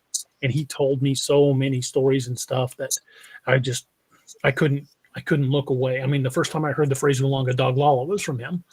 And I was like, "What's that?" And he said, "Well, you would think of them as a werewolf, but they're not really werewolves. They stay that way."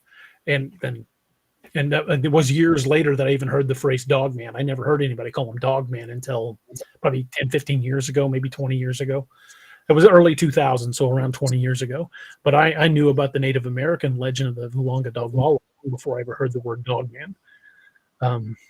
And then, of course, Naoma has read my short stories that I wrote, and I think Doc has read them too. That I wrote about the Beast of Lake of the Ozarks. Those are based on stories that I heard from some of the people. And when I turned 16 and got my license, I had my own truck. I would go around all these back roads talking to cousins of ours. You can't swing a cat in Laclede County without hitting one of my cousins.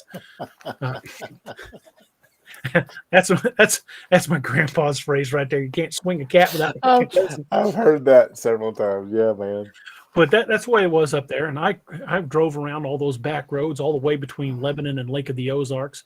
And if I saw somebody out on their porch, my dad used to tell me I was going to be the governor of Missouri because I stopped to talk to everybody. But if I saw somebody sitting on their porch out in one of these backcountry roads, I'd get out and go talk to them. And since my family's all hillbillies and I speak fluent hillbilly, most of them would talk to me. And I'd ask them, "You seen anything weird?" And they're like, "What do you mean weird?" I'm like, "Well, like Bigfoot or something like that." And sometimes they'd laugh and sometimes they'd go, "I got a story for you, and you're going to like this one." And I heard a lot of great stories. And there's a little town in Missouri called Sleeper. And Sleeper's what we call a poke and plumb town. You poke your head out the window and you plumb through it. Speaking of towns, we need to do a show on Hardy. Little Hardy town. That is a creepy little town down in Arkansas. That is a creepy little town. We do need to do a show on Hardy. But Sleeper is just a little bitty town, and it has this little old general store, and I'm not even sure it's still open. I haven't been to Sleeper in, probably 10 years or more, maybe even longer than that. But Sleeper is this little bitty town, and had a little general store right off the main road that went. It was one road that goes through town. And I would stop at that little general store and buy myself soda when I was out driving those back roads.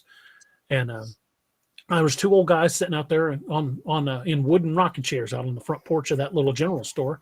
And I came out with a cold bottle of Coke, and I stopped and asked them. I said, "Do you guys know any stories about Bigfoot or the Beast of the Lake or anything like that?"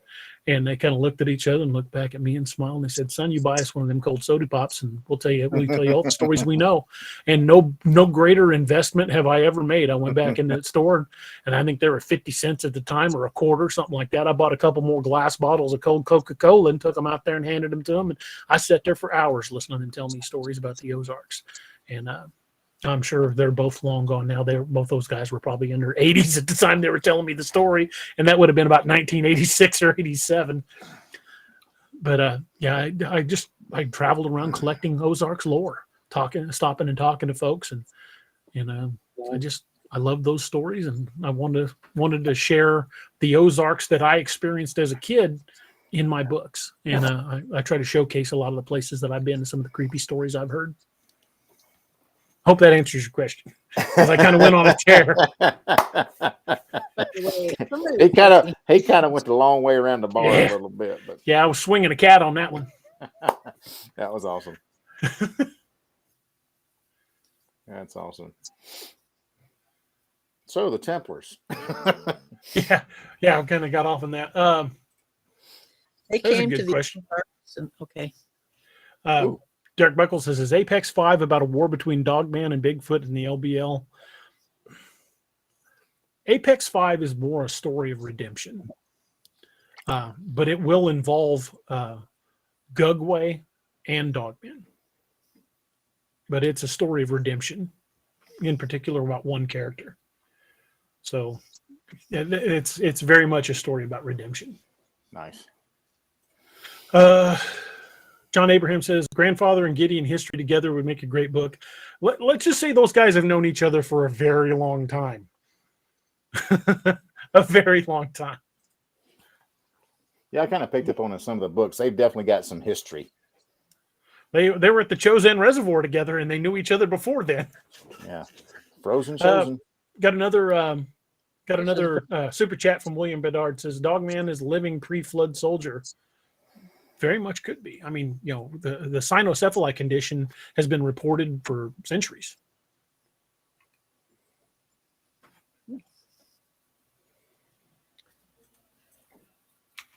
Well, I'm getting all kinds of messages. My wife's telling me not to give away too much, especially about the books that's not out yet. But yeah, not to give away any of the plot of Dark Moon, but it's going to be a story of redemption.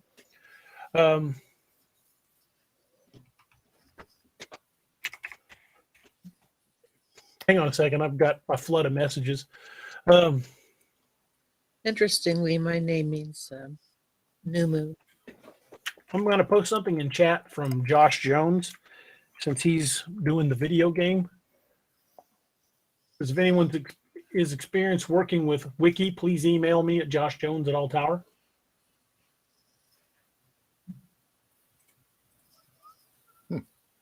AJ Congren says, "The town reminds me of the setting for the movie Secondhand Lions."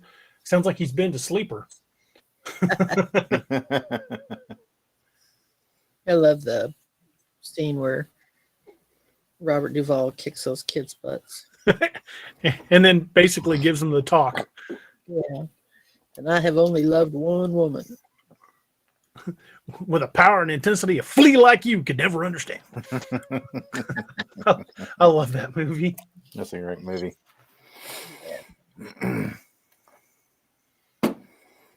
All right.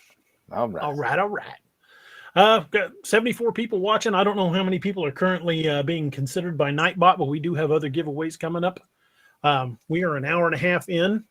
Doc, want to do the kit? Let's do it. Josh, get her ready. Let me message him because he'll hear it first. Josh is in wiki hell.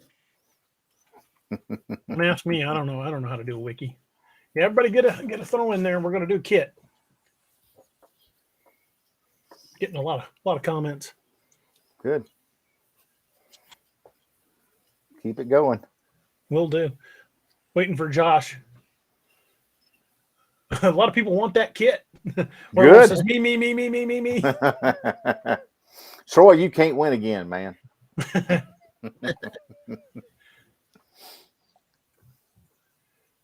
Man, everybody wants that kit. Holy moly. Kit me. That's funny. Hurry up, Josh. Hang on. Apparently Josh closed it. Sorry, man. Oh, no. Oh, no, all of those comments don't count. You guys got to do it again. Gotta do them again.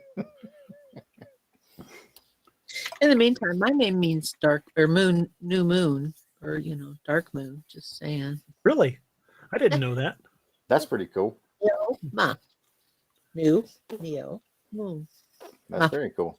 My first name, Douglas, is Scotch Gaelic. It means from the dark water. Cool. Okay. You know what? Mine, my name Carrie. It's Irish Gaelic. It means son of the dark one. Cool. So everybody on this panel has got a dark to them. We're all dark. That is really weird. That all those are just the same. That is so cool. Wow. Oh, And, Josh, I'll run the Nightbot.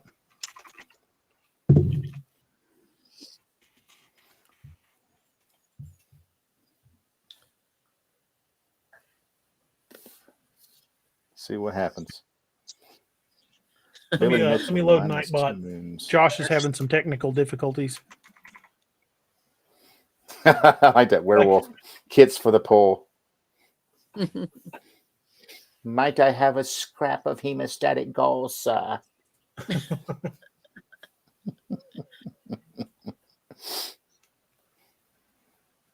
Arms for the poor, please, sir. Can I have a drink of water?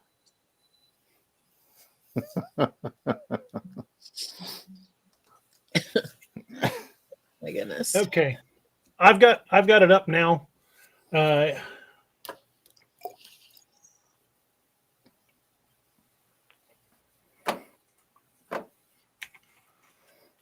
that's a good question from Ronald. Do you have any more Wild Hunt on Audible?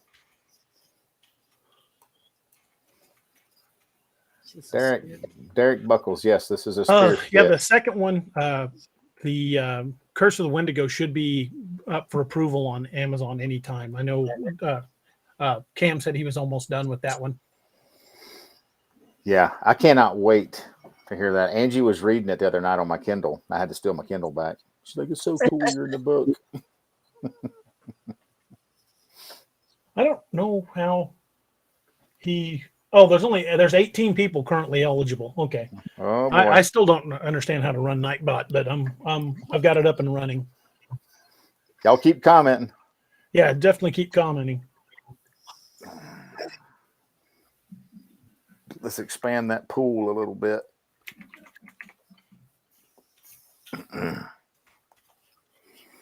Yep.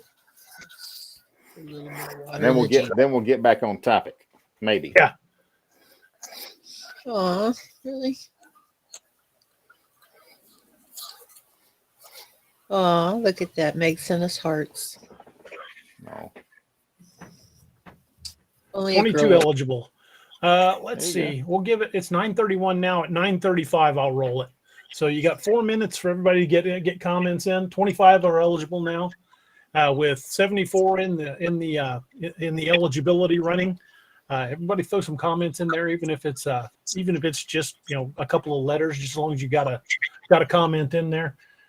Because we currently only have 25 people eligible for the drawing, and this one's for the med kit, folks.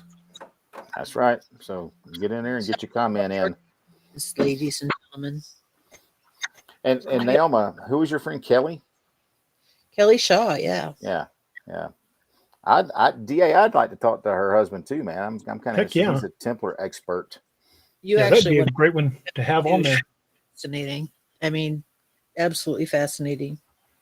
Kelly has some schooling in Egyptology.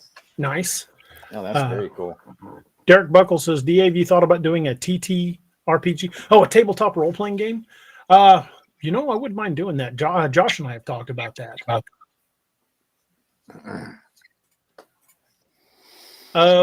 Anthony had a question for you, Doc. Says, "Doc, you have any patches of yours that come with the kit?" Well, whoever wins one, I'll be happy to throw one of these bad boys in. So, yes. I've had a lot of morale patches, like on my body armor and stuff, all the when I was a cop. I've had a lot of little goofy morale patches on, but the only ones that were ever stolen were those Dark Angel patches. Oh, man. Well, hell, I'll send you a few. Every time I would put one on my body armor, I would come back and it'd be gone. I'm like, all right, which one of you assholes took my patch? And nobody had ever owned up to it. And I just waited for it to show up so I could steal it back. But I've got this one too. It's a multicam one, so I'll send you. I'll send you a couple. Josh says drag the timeout slider to 15 minutes. I did, man. Already did that. Got 29 eligible users. We're coming up on the drawing, folks. Nice.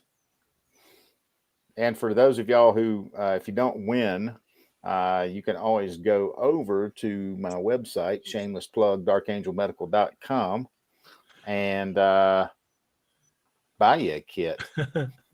and use cryptid 25 and you'll get 25% off. Very much so. My wife's commenting. She says, we need another kit, right, DA? At least 1 or 6, you know. And I put them, like I said, I put them everywhere in my house where I have a fire extinguisher. So it's just a good thing to have. Yeah, well, with the new car, I want to get one of those vehicle kits. And you shall have one, sir. Yeah, Josh Dalton says, love the Dark Angel Medical. Thank you, brother. Appreciate you, Josh. And then the logo, somebody said they like the logo. Thank you. That is actually, that's me. So yeah, that's a great pick too. I love that design. Thanks, Two Taking says, I finished reading Beast of Blunk Road. I feel like I've been whiplashed several times. That's awesome. That book is a roller coaster, man. Holy crap.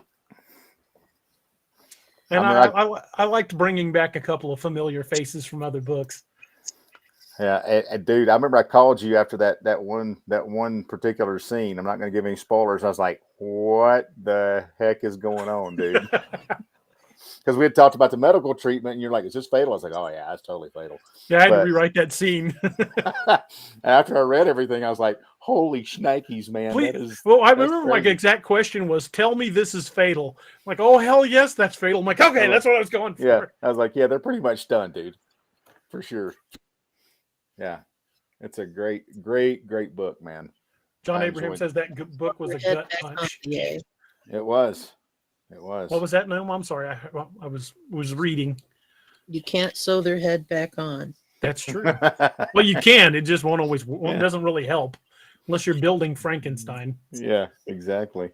According to this, we currently have 33 people eligible, and it is now 9:36, so we're past the point. All right, I am going to roll that beautiful beam footage. Here we go. Oh, I made my screen all jiggly. Oh, there you go.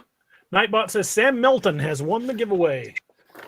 Awesome. Sam Melton, if you will contact Doc, he will get that out to you. Doc, I'll put your email address up. Thank you, sir. Let me find it.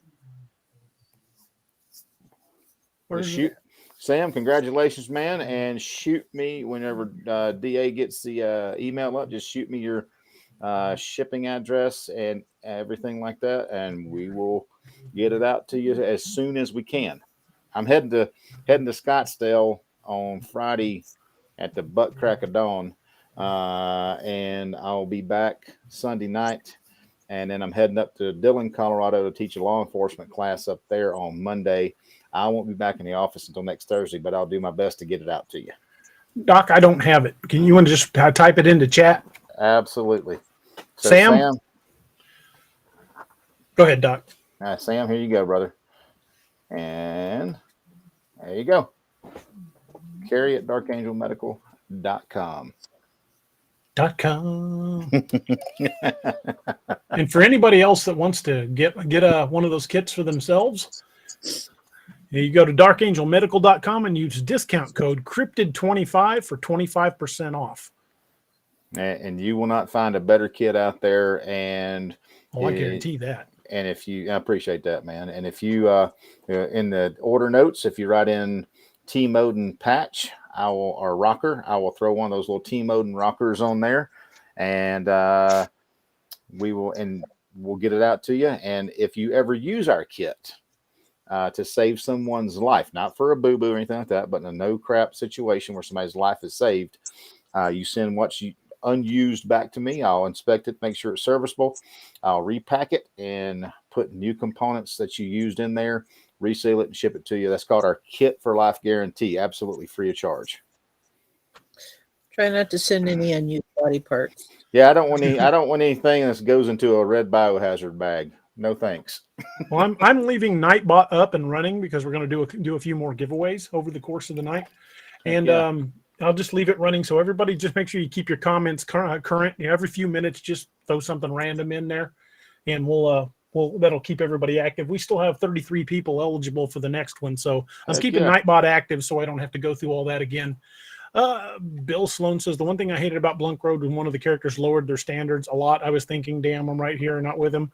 That was meant to more illustrate the effect of the change.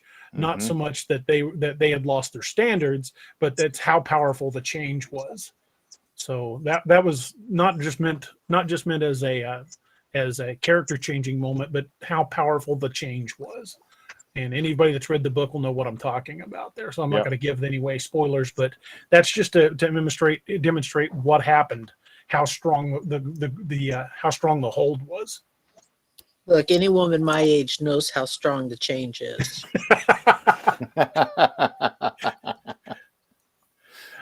Josh Dalton says, Doc, you should drop in and see me after your West Virginia class, only 3 south by southeast. 3 what?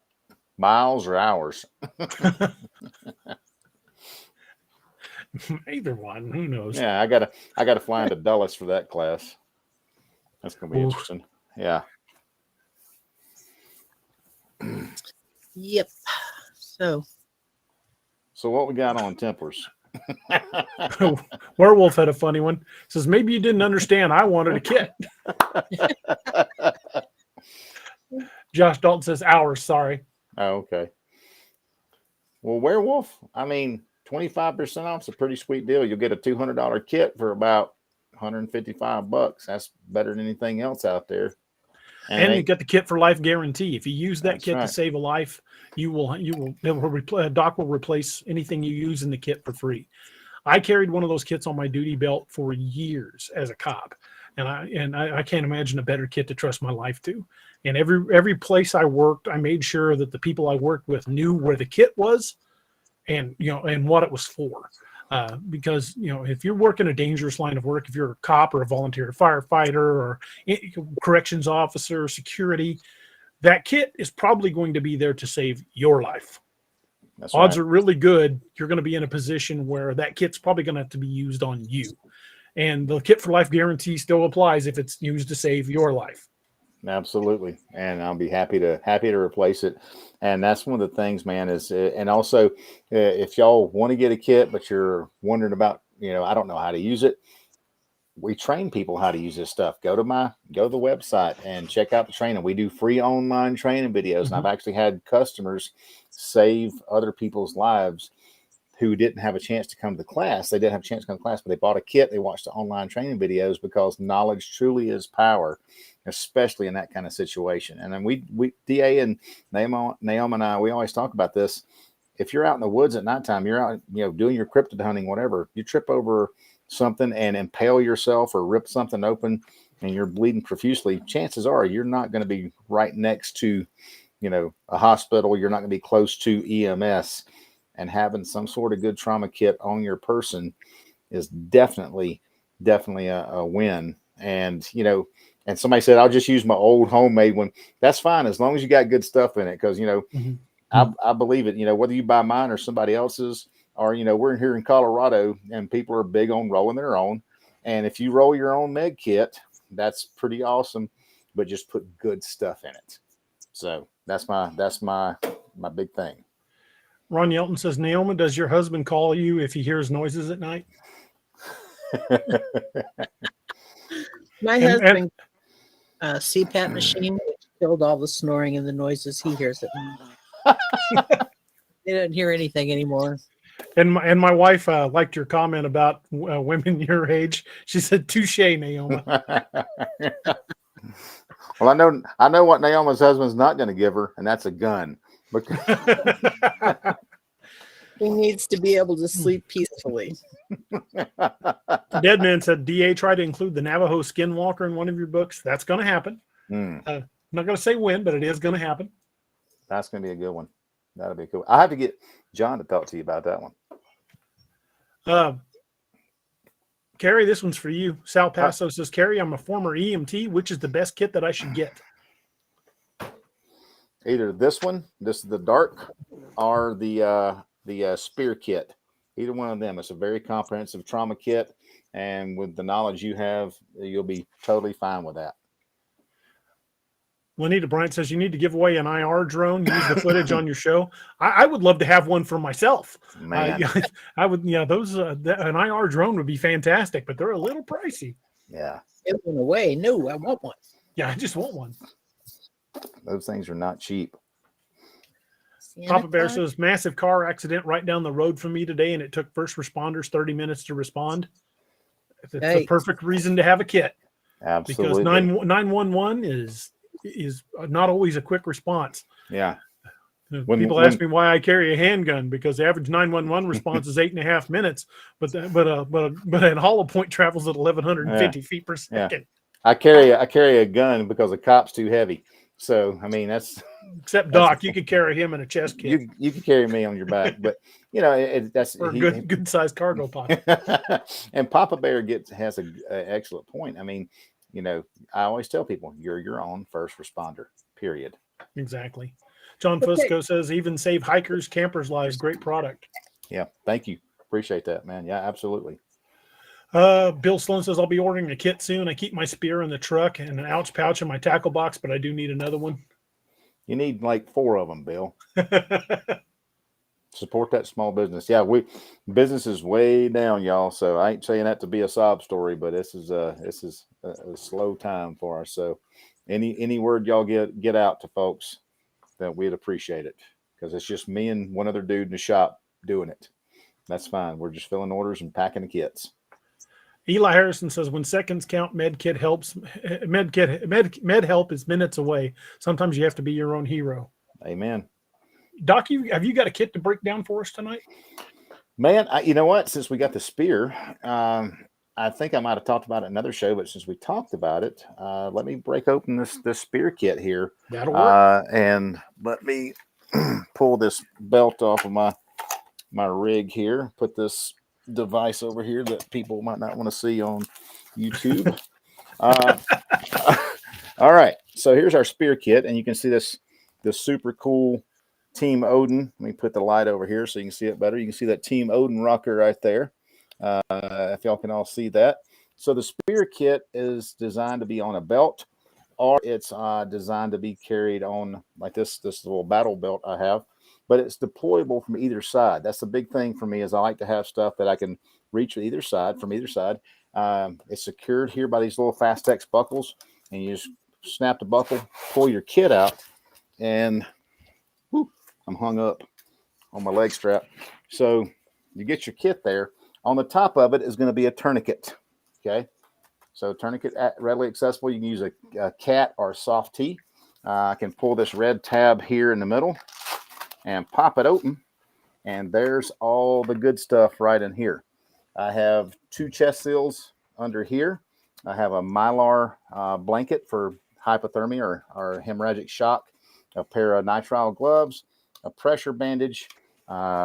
If I've got an ARS chest decompression needle right here, a nasal airway. So I've got my airway and breathing covered right here. And I've got a roll of standard 12-foot gauze, compressed gauze. And over here, I've got 12 feet of combat gauze. So that's for my massive injuries, massive hemorrhagic injuries that I can't take care of with a tourniquet. So that's the spear kit right there. And this whole kit weighs just over 18 ounces. And that's it. So that's a lot of life insurance in a small package. I've got mine right here. Yeah, and you got that sweet Ranger green one. And we have those in Ranger green, tan. We have them in black. We have them in multicam, and also I like to call it goth camo, the multicam black. I was torn between the Ranger green and the multicam black. The multicam black's selling pretty good, man. It's selling pretty good. I like that multicam black. It is so nice looking. I want to get a set of that to wear, like when I go shooting videos. Speaking of videos, we shot one 2 days ago down at Blunk Road. Went down there early in the afternoon and filmed a much longer video than the first time. Got a pretty good look around. Wasn't a soul down there but us. And my son filmed while I talked, and I've got the video over to Josh so we can clean it up a little bit. A couple of editing errors, but it's a really cool area, and we talked about the area quite a bit. And yeah, we'll have that video up. It'll be up for the Patreons and for the members of the channel here on YouTube.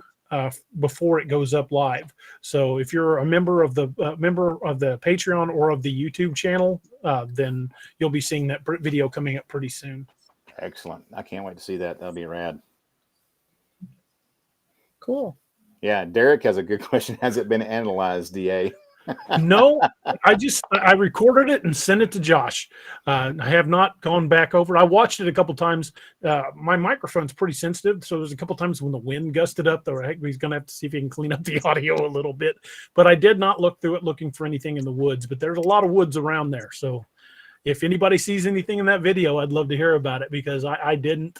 But it was in the middle of the day, so maybe not. We have not looked yet. That'd be cool if you pick something else up, man. Yeah, it would. If we did, it was completely accidental. But I've got a much better camera now, so. Well, and if you pick something up, I might think something's tracking you, brother. You know what I mean? Just maybe, yeah. Joseph Fusco says, "Wow, Spear Kit looks well equipped, easy access, great product, Doc." Thank you, sir. Appreciate it. And you had another question. Werewolf 5674 says, "Hey, Kerry, what kind of belt is that?" That is a Gray Ghost gear. They're up in Washington. Gray Ghost Gear UFG, Uniform Foxtrot Golf belt. Derek Buckle says, "Docs, thanks for displaying the kit." My pleasure. My pleasure. Thank y'all. I appreciate Yeah, it. we're going to try to do that as many shows as we can, because Doc's got a lot of kits. I want to showcase a lot of those kits so you guys can see what how much bang you get for your buck. Yeah, and I want to bring it next time we do a show. I don't know if I'll have one. I might have one, because if I got good hotel connection in Scottsdale, I'll bring a header kit, the new headrest mounted kit that we've got. You also need to do that orange kit, the orange car kit, the orange the card case. Yeah, the hard That's case. another good one to show, because that one's perfect for putting in your vehicle. So is that headrest kit. Yeah, absolutely. I'll maybe I'll be in Dillon next week. I'll have a hard case with me next week. So we'll do the headrest kit Saturday and the hard case next week. Torsten Neville says, "Life insurance, you should say life assurance."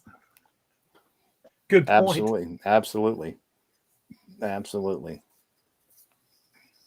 Northwoods is calling a night. Says, "Have to get a nap in before work. Have a good night, everyone." Northwoods, thanks for being here, man. Good night, Northwoods. Joseph Fusco was right. Every hunter should have one. You're not wrong. Hunters, hikers, camping. If you go to the range, I know my old chief, every time we went to the range, he would know. He wouldn't. The first shot was not fired until we verified we had a trauma kit on scene. That's right. And if there wasn't one, we didn't start shooting until somebody got one. Yeah, and if you don't know how to cut an avocado and take the pit out, you definitely need one for sure.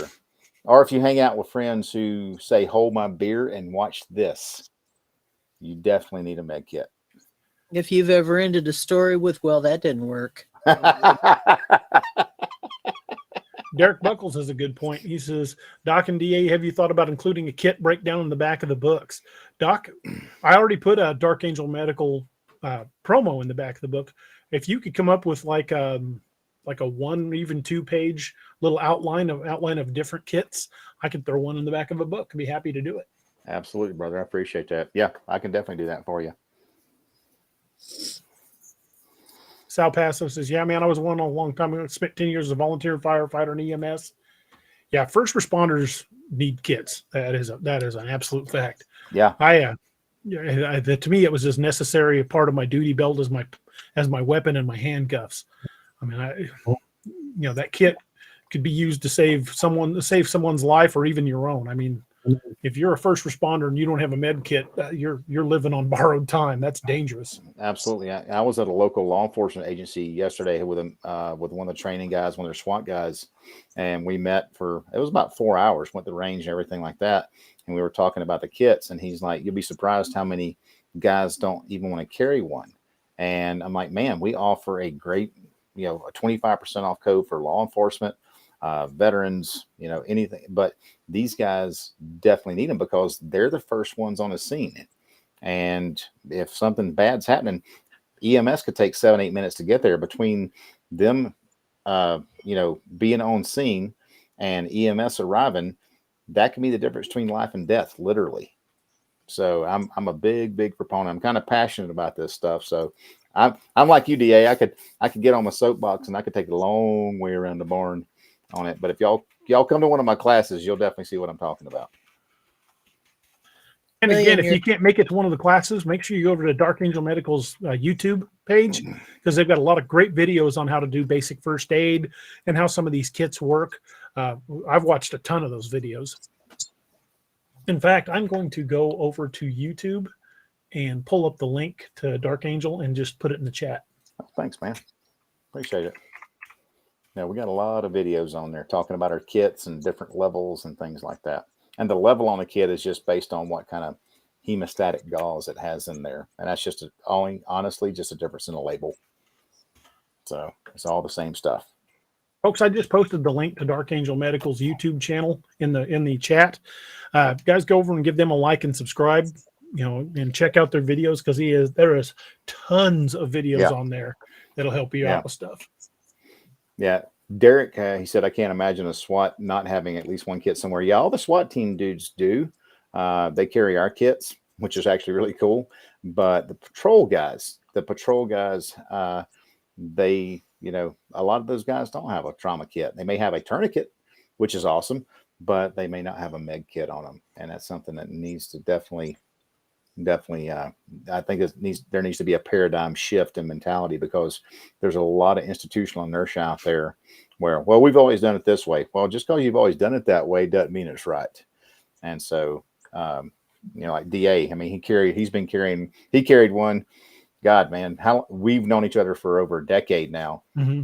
And I got my first kit from you right after we met. And that's that old black dark kit you sent me, and I still got it. It's on my plate carrier. Yeah, so that's been a minute. So I think it's super important that people have these, not for shooting or any violent stuff, but just everyday life. Because I mean, look at home. Home is one of the most dangerous places in the world, and we spend a lot of time at home.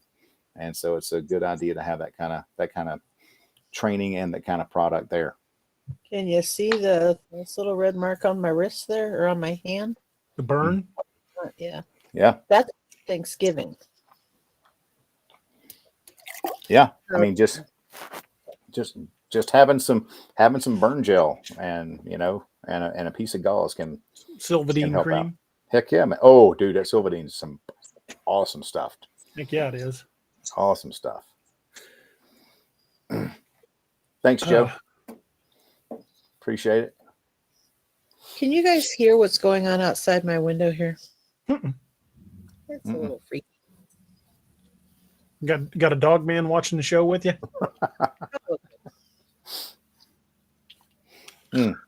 Is rather strange.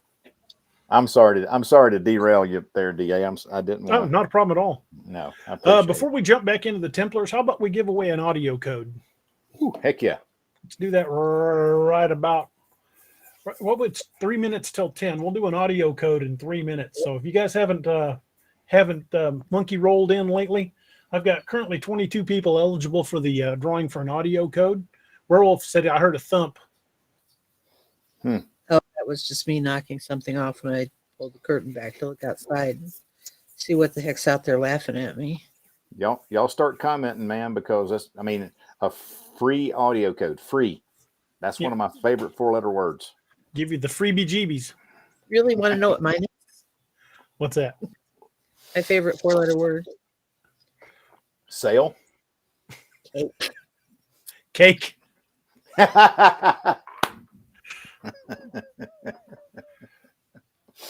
And if like you cake, whoever wins the audio code, you can choose between, and I'm out of Amazon cards, folks. Sorry, but I've got Cold Hunger on audio, Lakeview Man, the first book, Odin's Call, the first book of the Codename Wild Hunt series, and Ragnarok Rising Awakening, the first book of the Ragnarok Rising series. So you can have any of those 4 codes you would like. So whoever wins the code, you can let me know which one of those 4 you want. Martin Napier says, if we hear breaking glass and you disappear, we'll know what happened. See a big hairy arm reach in. Yeah. Here goes Naoma. All right, at the moment, we have 23 people eligible for the Come on. drawing. Come on, y'all. Got another minute, folks. Bump it up. Monkey Bump roll it up. some in there. Bump it up a little bit. Y'all start chatting. Roll those Chat it. comments in there. Let's take bets on how long it'll take for that long hairy arm to reach through the window and grab me.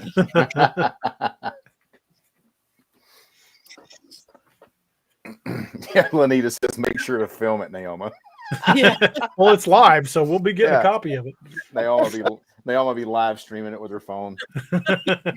Getting It's like dragged she through always the tells woods. me to make sure I drop my phone somewhere it can be found. I'm getting dragged through the woods right now. Trying to get a selfie with it. Hey, can you hold still a second? Don't eat me just yet. Yep. Naoma be like, But you know how people always take selfies with their food? The dog man's leaning in like, fixing to eat this. hashtag YOLO swag.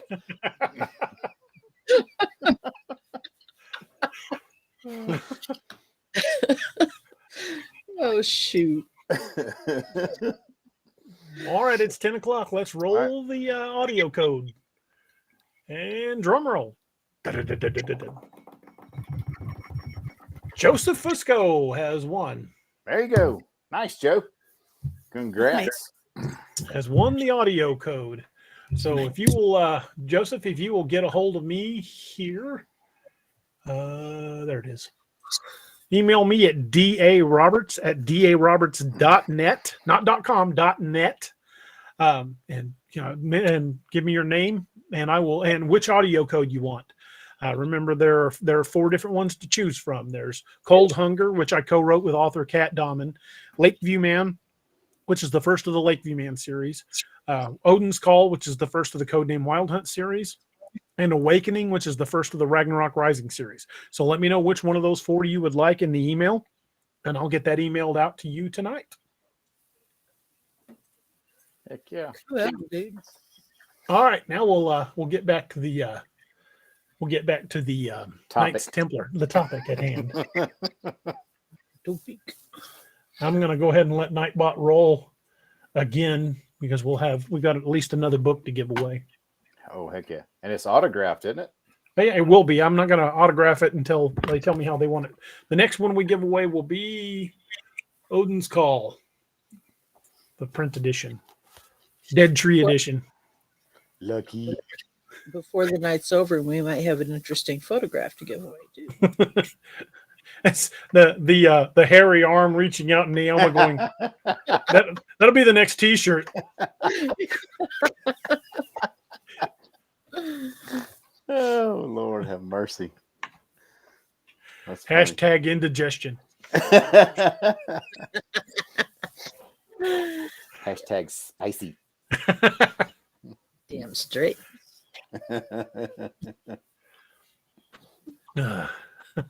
Okay, well, more and more about the Knights Templar. If the Knights Templar actually were involved with the Freemasons, then that means they had influence over the design and implementation of Washington, D.C. Because there's Masonic imagery all over Washington, D.C. Yes. And Masonic influences throughout the foundation of the United States. I mean, more than half of the signers of the Declaration of Independence were Masons. Have we had a president yet that wasn't a Freemason? I don't know which ones were and which ones weren't, but I think most of them at least had ties. I know the first dozen were probably all Masons. Every president leading up to Reagan was a Freemason. Really? I didn't know that. Kennedy was a Mason? All of them were Masons. All of them? All of them joined Masons to become president, they say. Wow. Wow. That's That really is- cool. Look at you with a trivia, Naoma. I know, it's Man, bizarre, isn't it? that's really cool, man. I didn't know clue that on either. That is, I mean, that's actually legendary. It's not proven, but that's what they say. I mean, it They would be say surprising. got into office was at a last minute admission. Neoma.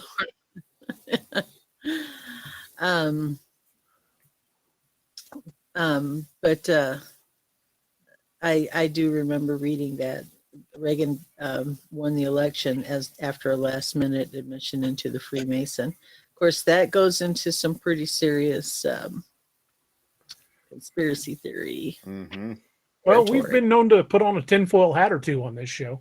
Once or 10. Yeah, once or 10. Once or a dozen or so. Yeah. Derek Michael says, did Templars organization have any degrees similar to Masons?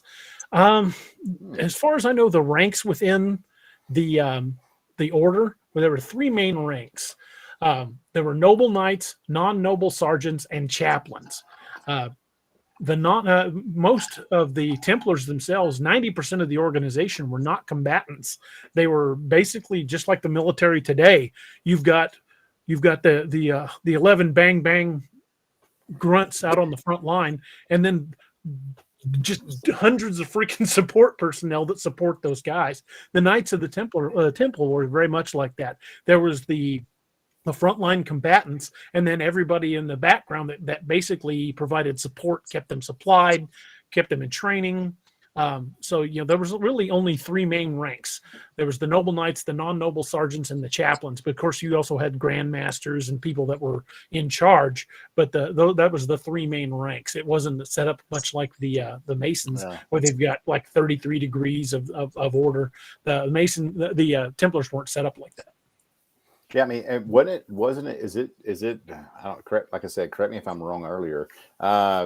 Wasn't it only like 10% of the Templars, like the troops? Wasn't it like 10%, like 90% of them were like support and whatnot? Yeah, like 90% were support personnel, people that handled the banking, the money, the investments, the land. And 10% were actually combatants. Blues and G Music says actually the Templars were way before the Templars. I think you mean the Masons. Okay, I was confused by that. Sorry about that, man. He says the Templars were way before the Masons, but there is an order within the Masonic Lodge called Knights of the Temple. So hard to say.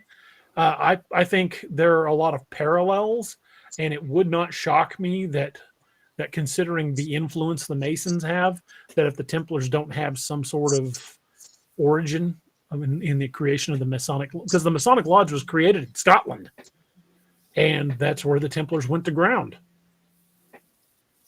You can get the 2 main temples of the rites. You've got the York Rite and the Scotch Rite, and then varying degrees that separate from the 2.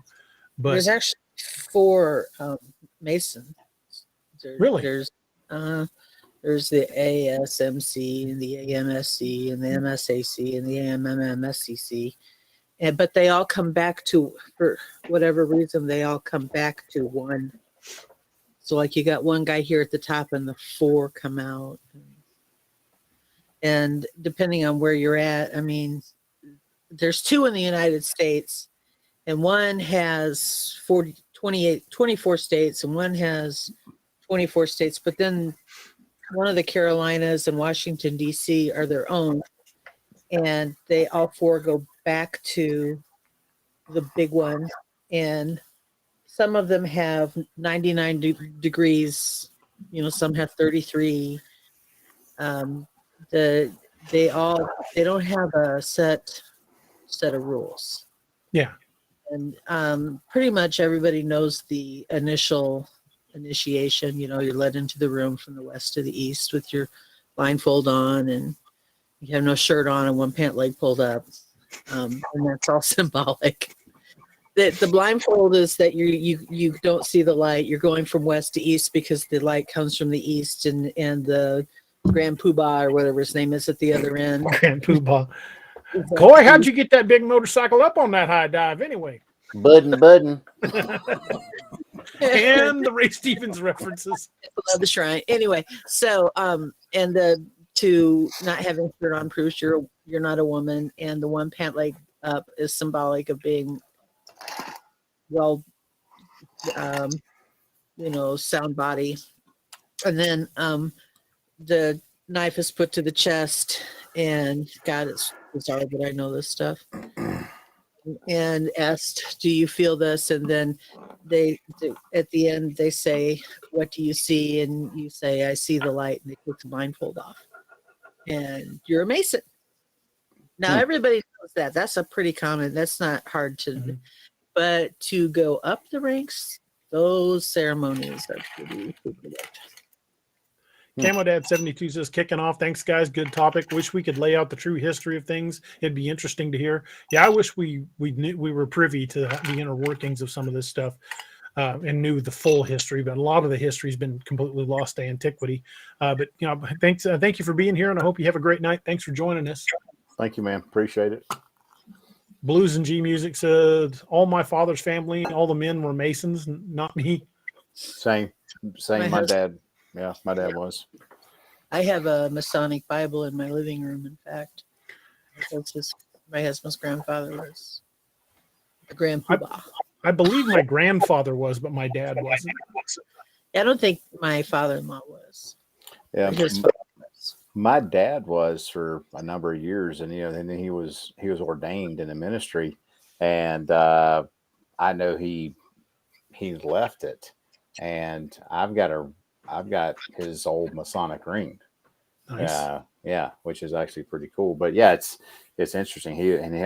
Because I had someone approach me and my brother when he was older, and me when I was older. My dad was like, "Nope, I'm not going to talk about it. Can't talk about it. You make your own decision." But I wouldn't. So I don't know. That's just me. I'm not worried, werewolf. Whenever people talk about Masons, I think of that scene in the movie The Mummy, when Ardith Bay and Brendan Fraser are talking. He's like, if I said I was a traveler traveling from the East, what would you say? And he rattles something back. I'm like, I bet that's really how that kind of stuff happens. Somebody will say a phrase and there's a counter phrase, and then they show their secret decoder ring and they know they're in the club. But have their own little handshake and everything. Touch the nose, scratch the chin, that kind of thing. It's like, are you calling in a runner for third, or is that like this secret signal? Hey, are you a Mason, or are you just trying to get me to steal home? I hurt my leg playing softball one summer and had to sit out a couple of games. Coach put me back in when he saw my third base signs. He's like, anybody that can move like that at third base needs to be playing. Oh my goodness. He said, yeah, but nobody's talking about. There's a question for you, Naomi. Derek Buckle says, have you noticed any difference between the Masonic Bible and the NIV? Oh, well, I can say that I couldn't tell you because I don't use the NIV. I use the KJV. But I can say that the Masonic Bible is about that thick, and my thickest KJV is about that thick. But it's very, very, very old and in very delicate condition. So I haven't really flipped through the pages a lot. I opened up the front to see the inscription to my grandfather-in-law, and that was about the extent of it. So I really haven't explored that Bible for fear of damaging pages. With books that old, it's something. Right. I had a Bible I bought at a yard sale one time. It was an old cracked leather-bound edition, and it was printed in like 1888. And I went to look through it, and it just fell apart in my hands. Yeah, wow. And this one, I don't think this one will be quite that old. My grandfather-in-law fought World War I, and I would imagine he joined the Masons after that. So we're talking post 1918, but I'm pretty sure it's at least 80 to 90 years old. Wow. And it was kept in a box for a long time, so it hasn't necessarily been. It's leather bound. It's an attractive Bible, but it's not been.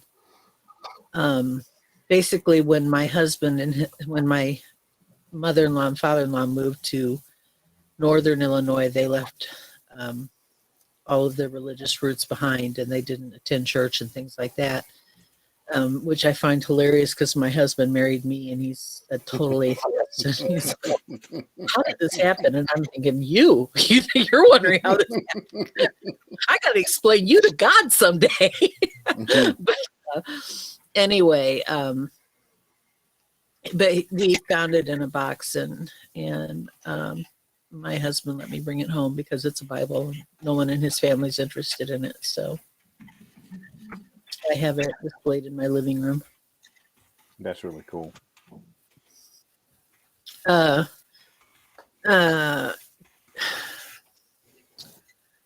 Papa Bear, I'm going to say her Bible was probably be around 100 to 110 years old now. It might even be older because she got that when she was younger. As a young girl. Anyway, sorry, I had to answer a personal question. Oh, no problem at all. That's cool. Yeah. I wish I had my grandma's Bible because it had the family line dating back to the 1700s. And after she passed, nobody knows where it went. My grandmother donated our family Bible to the family church in Lebanon, and last I knew, it was still on display there. But it's behind glass; you can't get to it. And it crossed the Rockies in a covered wagon. That's awesome, dude. I would love to have had my great grandmother's Bible on my mom's side. It would have saved a really great argument. When my grandmother died, her name was Elsie Marie. It's written in the family Bible that way. But of course, when she was born, she didn't get a birth certificate. She got it mentioned in the family Bible in her mother's handwriting, Elsie Marie. And when my grandmother died, I wasn't at the funeral home to make the arrangements. And I'm sort of the family historian. And they put her name in the newspaper as Marie Elsie. I'm like, no, everybody called her Marie. I said, in the South, everybody goes by their middle name. And so we had a big fan. But my great grandmother's Bible, I've seen it many times. My great aunt owned it, but it got passed down to her side. So yeah, my dad didn't even know he had a sister who would have been 2 years older than him. He had a sister that died like maybe a week after she was born, and he didn't know he even had that till he looked in the Bible, because nobody really talked about that. So well, when my aunt died, my dad's sister died. My brothers came back from the funeral. I was unable to attend, and they actually called me on their way home from the funeral. And one of them said, "We read the strangest thing in Aunt Sylvia's obituary." And I said, "What?" She had two sisters. Where did that come from? I said, "Well, because between our uncle, my dad's younger brother, and her, she's the baby, there were two girls." Yeah. They had no idea. They had no idea. And one of them lived to be 2, and one died when she was an infant. Yeah. And I said, yeah, their names, I named them. Of course, Nadine and Augusta. No, yeah. And my brothers had no idea. They had absolutely no idea. And they said, "How do you know this?" Well, because I take the time to read the family Bibles, and I take the time to write this stuff down. So my children will forget it. Yeah. Well, I mean, and you look at it, that was honestly back during those days. And I know DA with the family Bible and everything, and that was the most effective form of record keeping, because these people were having children at home, and it was never recorded in any kind of official government documentation or anything back then. So that was the most effective form of record keeping for marriages and deaths and births and everything else. And as recent, or as recent as the Depression, the 1930s. Yeah. People actually would, if they had a baby at home and that baby died, they'd put that baby in a shoebox and bury it in the backyard. That's it. And that was the end of it. Yeah. And that happened as recently as the 1930s. Yeah, absolutely. Yeah, well, that was what happened. I mean, I don't even know where the baby's buried. It might have been at my dad's old homestead, so probably was. Jackie, welcome to the show. Thank you for joining us. Hey, I wish my background was as cool as you guys, but I just got this green screen in the back. Well, there's a green screen chroma keys programs within Restream. You can change your green screen. Oh, how do I? Might have to zoom your camera in. I'm already crashing your party here. Now no problem at all. You're not. Glad to have you. Thank you for joining us. We're talking about the Knights Templar and kind of celebrating our 2,000 subscribers. Yeah. 2,000. You have 2,000 subscribers. Mm-hmm. I remember when you cut your teeth on my show. Yeah, one of my first interviews was on your show. Look at you. go. Wow. All right. So, okay. So I did open it. Oh, wow. This is fancy. Restream's pretty fun to use. If you down at the bottom of the screen, you see a little icon, looks like a gear. If you click on that, that's your settings, and you'll see virtual background. That's your green screen. Virtual. Oh, check.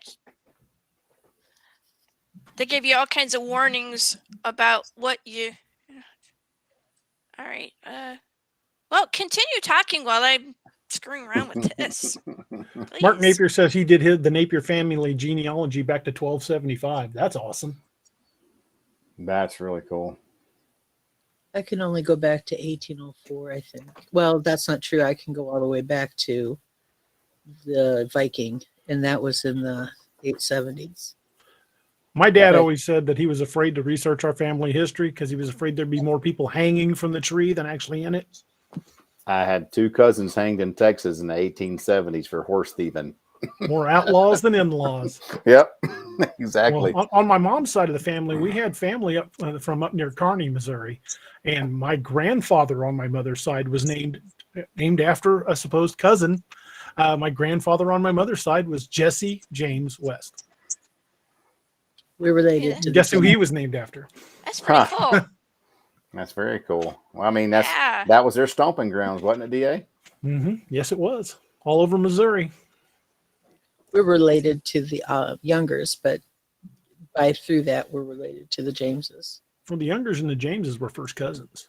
Right. So we're shirt tail kin of the Jameses. There we go. I actually had to go to the Dawes Roll to find ancestors on my dad's side. That was fun. Ooh. Tony Harris says in the book, Yeah. The Key to Solomon's Key, Secrets of Magic and Masonry by Lon Milo Duquette. He speaks about the Knights Templar and how they were searching underneath the site of Solomon's Temple. They found tunnels that the Masons dug that led to hidden chambers. So God only knows what the Templars found beneath the Temple Mount. As we know, they delved into it pretty deeply. Jackie, if you move just a little bit, it'll look like wings of fire coming out of you. Oh, I'm just like A flaming I halo, don't know. a flaming wings. Believe it or not, I'm. There you go. Okay. There. Yeah. I, And If I you move drink- over, you can see the Knight Templar behind me on mine. But get out of the way. that's cool. Do you guys ever watch The Curse of Oak Island? I don't watch a whole lot of television, but I've heard it's good. Oh, man, I've been following it now for what seems like decades, but probably only years. And they talk a lot about the treasure that is supposed to be buried in this one specific area. A lot about the Templars there, because there are different kinds of emblems and structures that were created by them that they can trace back to Knights Templars. Really cool. Yeah, they believe that treasure may have been put there by the Knights Templars. Yeah, I thought that was fascinating. Well, I'm the reading- history of the Templars is just fascinating. I mean, they from the network they created to the origins of how it first began with the First Crusade, right up to the time they were basically obliterated by the King of France and the Catholic Church. I've never believed that they completely vanished. We know part of them reformed under another order, and then the treasure ships that left France were never seen again. So where did they go? We know they were able to seek refuge in Portugal and Scotland, but beyond that, they just vanish. Do you think they were like I don't know, one on Oak Island Mhm. was buried in the swamp, and it was part of what they're thinking, how they put everything together. So I mean that's one of them. But if how many were there that were like actually missing? Does anybody know? Nobody knows for sure, because when they put up, they basically execute order, generally order 66 like they did on the Jedi. when they started trying to round up Templars, a lot of them just simply vanished.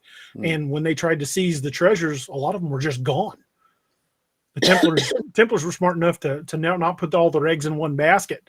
And then later, they, by papal decree, they were cleared of all crimes. It was basically just a land grab by the King of France to seize their assets and to cancel the debt because he owed them a lot of money. There's a legend of the 12 that got away. There were, because most of the Templars, the lower ranking Templars, either they were absorbed into other branches of the military or whatever, or into, like in Portugal, they just created a branch of the military for them. But there were 24 that, and we're assuming they were high rankers because they were on a list. 12 of them they caught, and 12 of them got away. And those are the ones that are supposedly the ones that reformed in other places as Templars. So, but I would assume that those 12 each took some men with them. It wouldn't just be 12. Yes. It would be 12 platoons or whatever. So, well, supposedly several treasure ships left the Holy Land when it fell.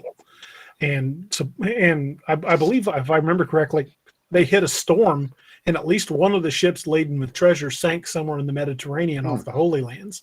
But it doesn't say what happened to the others, where they made port, where they went afterwards.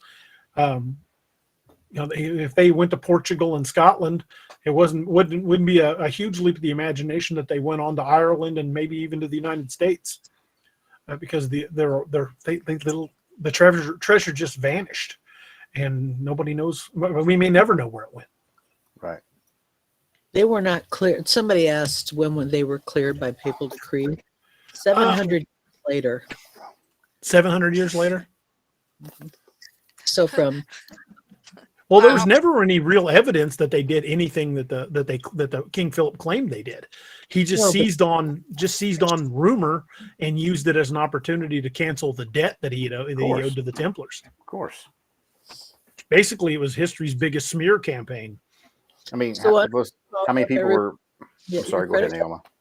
Oh, sorry. I was just going to say, call up people and tell them your credit card company. Yeah. Thank you. They have another lot. And we claim this land in the name of Spain. I mean, and back then, how many people were put to the stakes? Burned at stake, based on a claim of being, a heretic.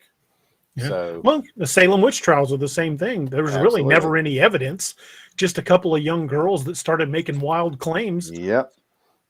And how many people were needlessly murdered because these two little girls were just basically vindictive little monsters. Yeah. So if you have an axe to grind, like the King of France, obviously he was just a bastard. But if you got an axe to grind with somebody, what better way to get rid of them than claim that? Try to discredit them and seize their assets. Absolutely. So are you? I'm sorry. Go ahead. Mumbling. DA, are you writing another book based on Knights Templar? No, it's something I would like to bring in. I do have a character that has some origin in that area. I don't want to give too much away because I haven't done any revealing on the character yet. But I have thought about doing a book based on the Templars at some point. I've got so many books in the pipeline now; it's going to probably be a couple of years down the road before I get to it. Tony Harris says, I think a lot of them went to Switzerland. The Swiss flag is the exact reverse of the Templar flag. You also have the immense banking system and the seemingly bulletproof neutrality. That makes a heck of a lot of sense. About that neutrality, how does that work? I mean, you've got Hitler sitting up there, taking over everybody else, and they're like, oh, no, we're neutral, can't touch us. What? I'd have been the first country. The only way he could have invaded Switzerland was to come through those mountain passes, and the Swiss have long since had a standing military with artillery already preset ranged on those mountain passes. So it would have been suicide to come through those passes. The Swiss would have destroyed them. Yeah. I still think. Got another super chat. William Bedard says Nazis hide in Swiss Alps now. Easy to vanish back then. Yeah. And the Swiss have equipment hidden in caves up there, and to come through those mountain passes would have been suicide, and that's pretty much why they decided to leave them alone. Yeah. I mean, they had technology. I mean, look at Afghanistan. You know, I mean, they've smoked everybody coming through there for a long time. I'm dating back to the Roman Legion. They know their territory. You know, they're territorial experts, so they're the ensconced defenders. Werewolf 5674's got a good point. It says off the coast of the U.S. are thousands of treasures. How many ships have gone down laden with gold? There was that one treasure ship that was found off the coast of Florida, the Atocha. There are hundreds of ships that were. I mean, look at all the gold that was seized from the Aztecs. Yeah, where'd that go? Most of it back to Spain. Wow. I'm sure the Spanish padded their coffers with a good chunk of it, but not all of those ships made it. That was the Atocha. It was loaded with Aztec gold. That stuff's heavy, and if they, I mean, a boat back then, you could only carry so much. Yeah, very true. That Those gold wooden is ships heavy. could only carry so much weight, and even in a modern ship, if it's got a single keel like that, if any weight shifts too much, a ship's going down. Yeah. Absolutely. Tony Harris says the only records are those of the Inquisition, and we all know how accurate those are. Good point. Yeah. So This is a good quote. I've read this quote before. Blues and G Music says Hitler said when he found Swiss had a 500,000 man army, said said I have an army of 1 million. The Swiss said every man would just have to shoot twice.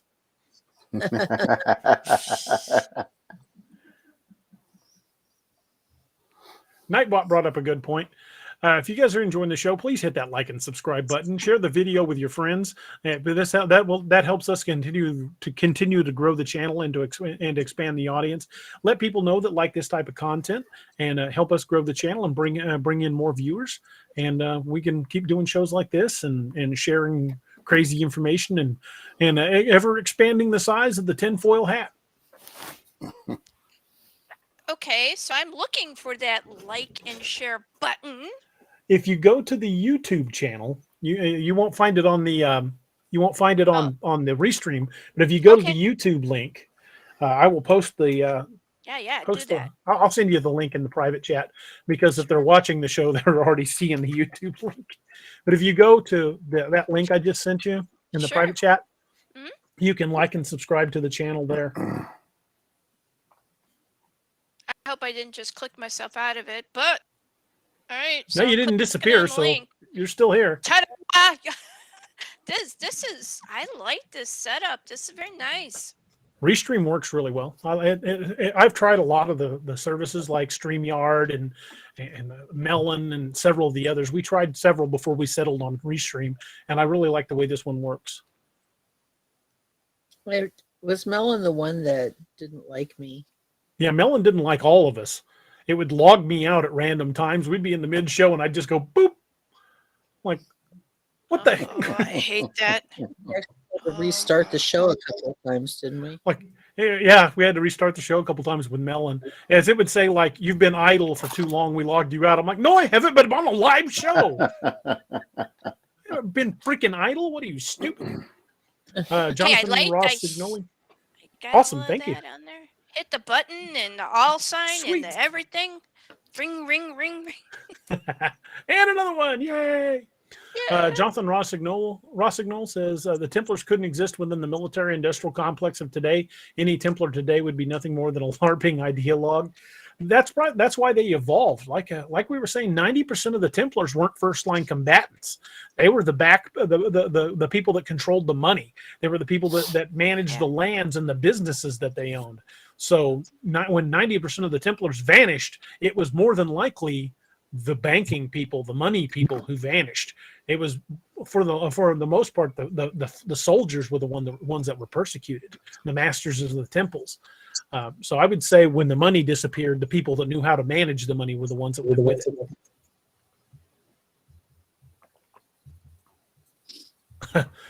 Hooter Transport's a little bit behind. Says Dogman selfie with a bottle of Frank's hot sauce. I saw that. I was like, oh, well, you got somebody over here that's saying, Joseph Fusco saying he always hits the thumbs up right before the show starts because he knows it's going to be good. Awesome. Check you out. Wow. This is so cool. Thank you. We have a good time doing it too. I was going Let's to see. point out Go ahead. that there was actually there were 2 female Templars. There were 2 female Templars, I guess is what I was trying to point out, and I can't find their names now. Ermengarda. No. Tit Borga. Boy, that's a name. But she was a sister, a full sister of the Templars. Really? I didn't even know they did that. Yeah. That's awesome. It Templars was were ahead of their day. Cool. That is cool. Yeah, I mean, there. When you were talking about the backup people, there were several female that were sort of like junior members, but there were 2 full sisters of the order, and that's the same as being a full brother of the order. And I just wanted to point that out for the sake of the women in the audience. We're badasses too. Heck yeah. I look at some of the women warriors down through the centuries, like Joan of Arc. I mean, there's been some real badasses down through the centuries.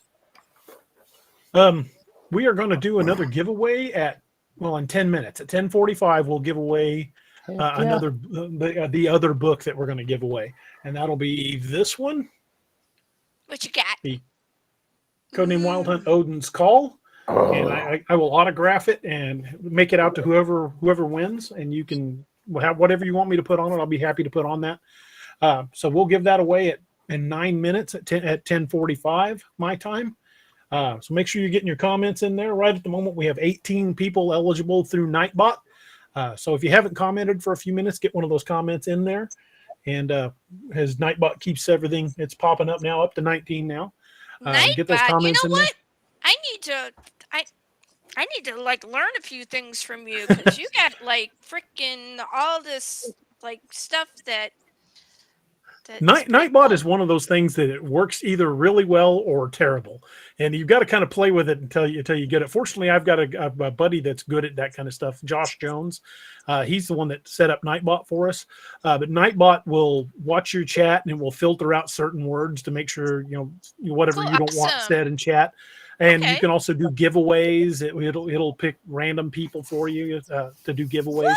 So all of our commenters in YouTube are automatically enrolled in the Nightbot.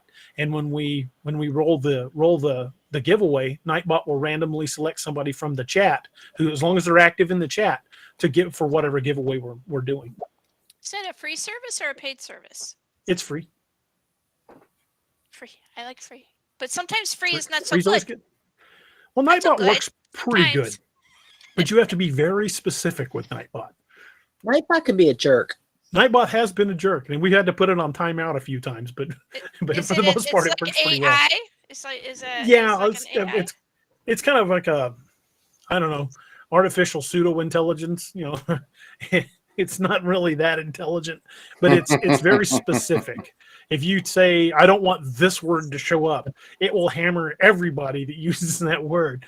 And you've got to be very specific with Nightbot. It's like a toddler. You've got to be very specific with a toddler. Otherwise, you're going to get some unexpected results. Let's get at least 30, y'all. Come on, let's get at least 30. 21 people eligible at the moment. Come on, let's get at least 30. 7 minutes.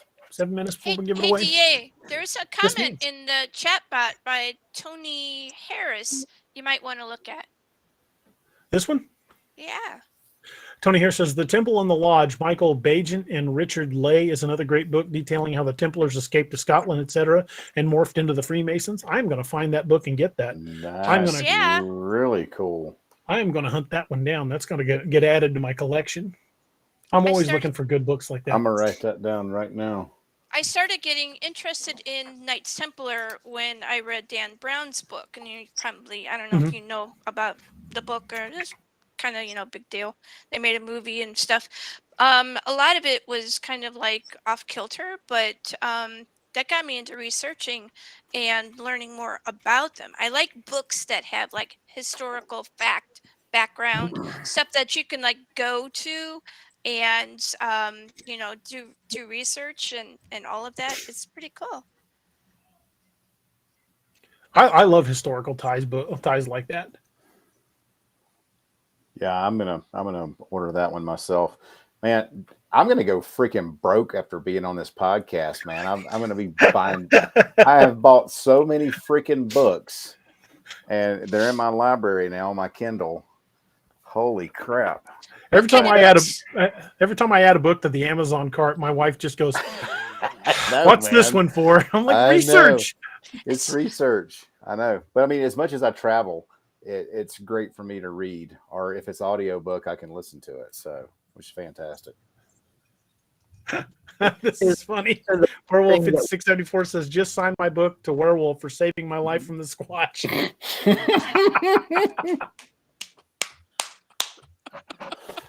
I almost shot bourbon out my nose holes. You see, this, and this is probably a good idea that you run. Holy Doc, crap, that might have burned. That might have stung a little bit, a wee bit. I've done that before. It hurts. Hey, folks, we also have the first of the sci-fi books out now. Sal, I hadn't checked my email today. Sal Passos did the narration for the first book of my sci-fi series, Lost Legion. God dang it. Drawing a blank on my own dang book. Well, I got 25 out, so I got the titles run together. That's why you have a Lost list. Legion Perdition's Flames. Lost Legion Perdition's Flames. Sal did the narration on Perdition's Flames. He's working on the second one, which is Blood and Honor. But the first one's available now. So if anybody, we give away another code. I'll try to get my codes set up for the sci-fi book. So I'll have to go to ACX after the show and download the codes. Yeah, I see it here. Lost Legion, Perdition's Flames, $13.08 on Audible. It's available on Audible. Ordering it right now. And I will have to say, because I know firsthand that his books are accurate. They will bring you into the story. They're very visual, and they are just really authentic. It's not like, he's not trying to copy somebody else's stuff. He's very much in his own world, which may or may not be a good thing. Lost Legion Perdition's Flames mostly centers on a group of soldiers. There are other groups. There's 3 groups that are clearly lined up in the book, but they're based on the Roman Legion, but it's set about 500 years in the future. So I think you'll get a kick out of it. I've taken some liberties with the actual Roman Legion in order for the story, but I talked to guys that are I've got a couple friends from Germany who are Roman Legion reenactors. They have the armor, they go to the battles, and I picked their brains for months writing that book. Well, I just ordered Lost Super Legion cool. and Awakening, book 1 of the Ragnarok Rising. Even though I've got it in print, I'm Good gonna stuff. order it so I can listen to it as I travel. So we give away another audio book. I'll make sure I get those.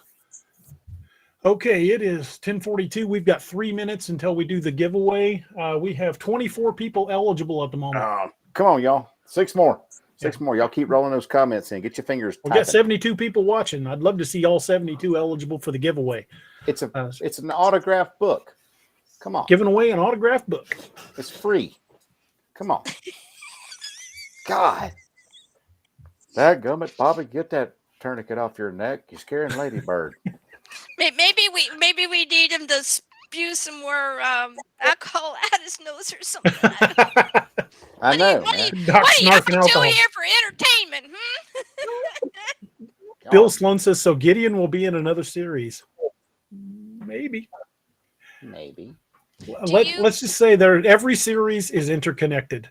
And there are characters that have transcended all of the series. So if you watch the sci-fi, let me know who you think is in the sci-fi series from the other series. Let me know what you think there. As a defense attorney says, allegedly. Allegedly. So, allegedly. Yeah, I won't say who the character that appears in Lost Legion, but I think you'll figure it out pretty quick. Werewolf's on a tear tonight, man. Holy crap. Did you see that comment? No, I missed it. What did he say? Here, there it is.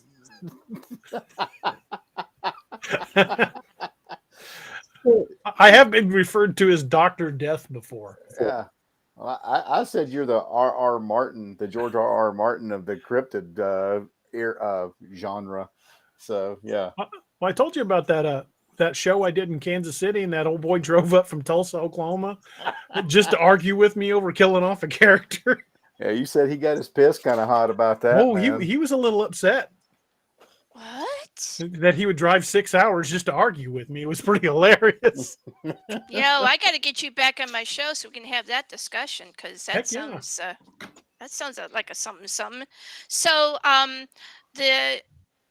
your two other guests, DA, do they write or are they creative? I'm getting the impression probably. Carrie and Naomi are my So- co-hosts. They Carrie owns Dark Angel Medical, and Naoma is from the Dixie Cryptid podcast, the What If It's True podcast, and her own channel, which is Naoma Finn Storyteller. So Hey, that's got a pretty podcaster cool. and a medical guy. Doc is the guy that handles all my medical stuff when I'm writing the books.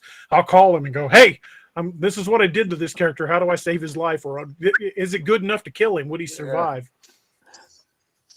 It'll be either tone it down a little bit because he's pretty much dead, or yes, he's Pretty dead. much I've had to rewrite several scenes because I kind of overdid it. Derek Buckle says Steve Lilly found the fountain of youth, killing squatches around the galaxy. No, but close. He just wanted his bag of heads, man. There we Come go. on. Get them squatch heads. We got 28 people, and it's a minute past, so 28's gonna have There to we be go. close enough. Hooter Transport says, "Does Gideon carry a Bible? Is it a hotel version?" It's got my name on it. Well, I just ran it, and let's see if Nightbot says Anthony has won the giveaway. Anthony, Yay. Congrats, Anthony. you have won Woohoo. this book here. Let me know how you want it made out, and I will sign it and get it sent out to you. If you will contact me at daroberts@daroberts.net. Well, you've got my contact information because we've talked before, but contact me at daroberts@daroberts.net right here, and I will get that signed and sent out to you in the next couple of days. Probably won't be tomorrow because we got a winter storm coming in tonight, and I probably won't leave the house tomorrow. I made a grocery run today, so I wouldn't have to go anywhere for a day or two. So I'll probably get that sent out Friday or Saturday. Where are Assuming y'all the streets at are cleared. again? Where are you at again, DA? What In state? Missouri. Oh, that's. We're in Missouri. Oh You're in no. Missouri. I bet it's probably going to be coming this way too.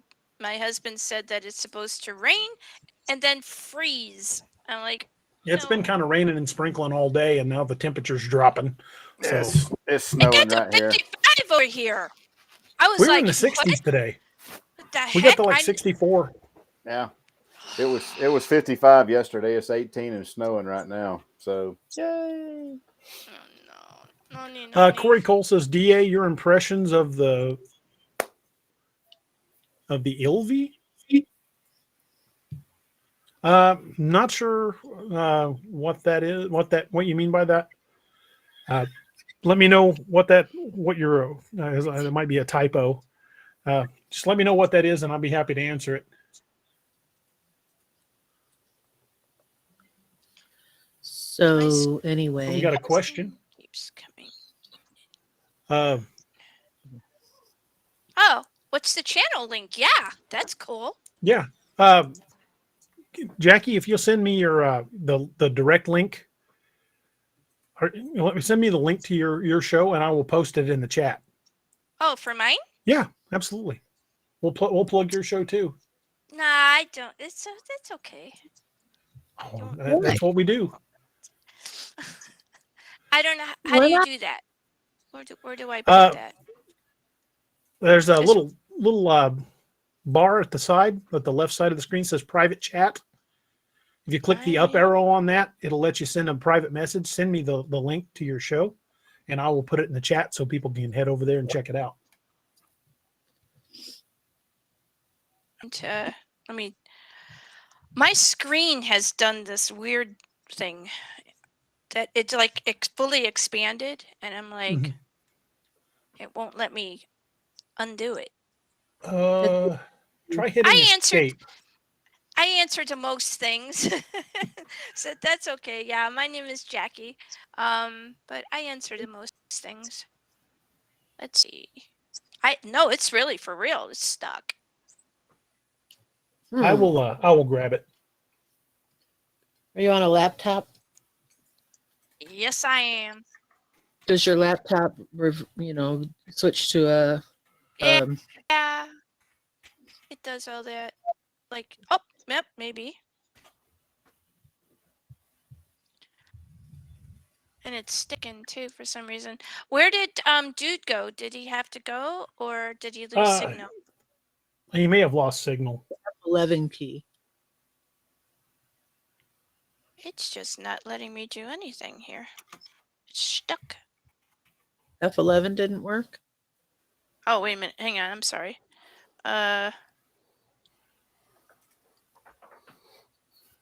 There, I've got your YouTube link. Thank you I will very copy much. and paste that into chat. I got it. If you guys want to check out Jackie's show, I've been a guest on her show several times. But check it out. She's always got authors and all kinds of cool stuff on there. And she even had the legendary Tom Savini on the show one night. If you guys are familiar with zombie work or for 20 minutes horror genre at all. That's rad, man. Yeah, I'd love to get Tom Savini on here. He was on my show for 20 minutes discussing one of his projects that he was going to be working on. I had a friend of mine bring him in, and he actually was at an all-night drive-in. They were showing the word I'm trying to bring to mind is not the right one, but it's historic right now. Really, really old creature films. And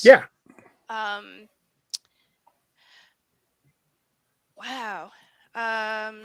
So he was on there, and he was with his one of his grandchildren, I think, and they were in a tent at this all-night creature feature festival, and it was pretty cool. But he was on talking about a film that he wanted to put into production. They were still looking for financing for it. My screen is definitely, I don't know. Everything is like, I can see like your chat bot. It's all the way to my like stage right. Mm-hmm. And it's like squashed down little tiny, and then everything else, like the main screen here, is big enough and all that, but you may have entered full screen mode on your browser. Do you want to? Well, I don't want to leave yet unless you guys want me to go, but no, you're fine. So in the right corner of the screen, that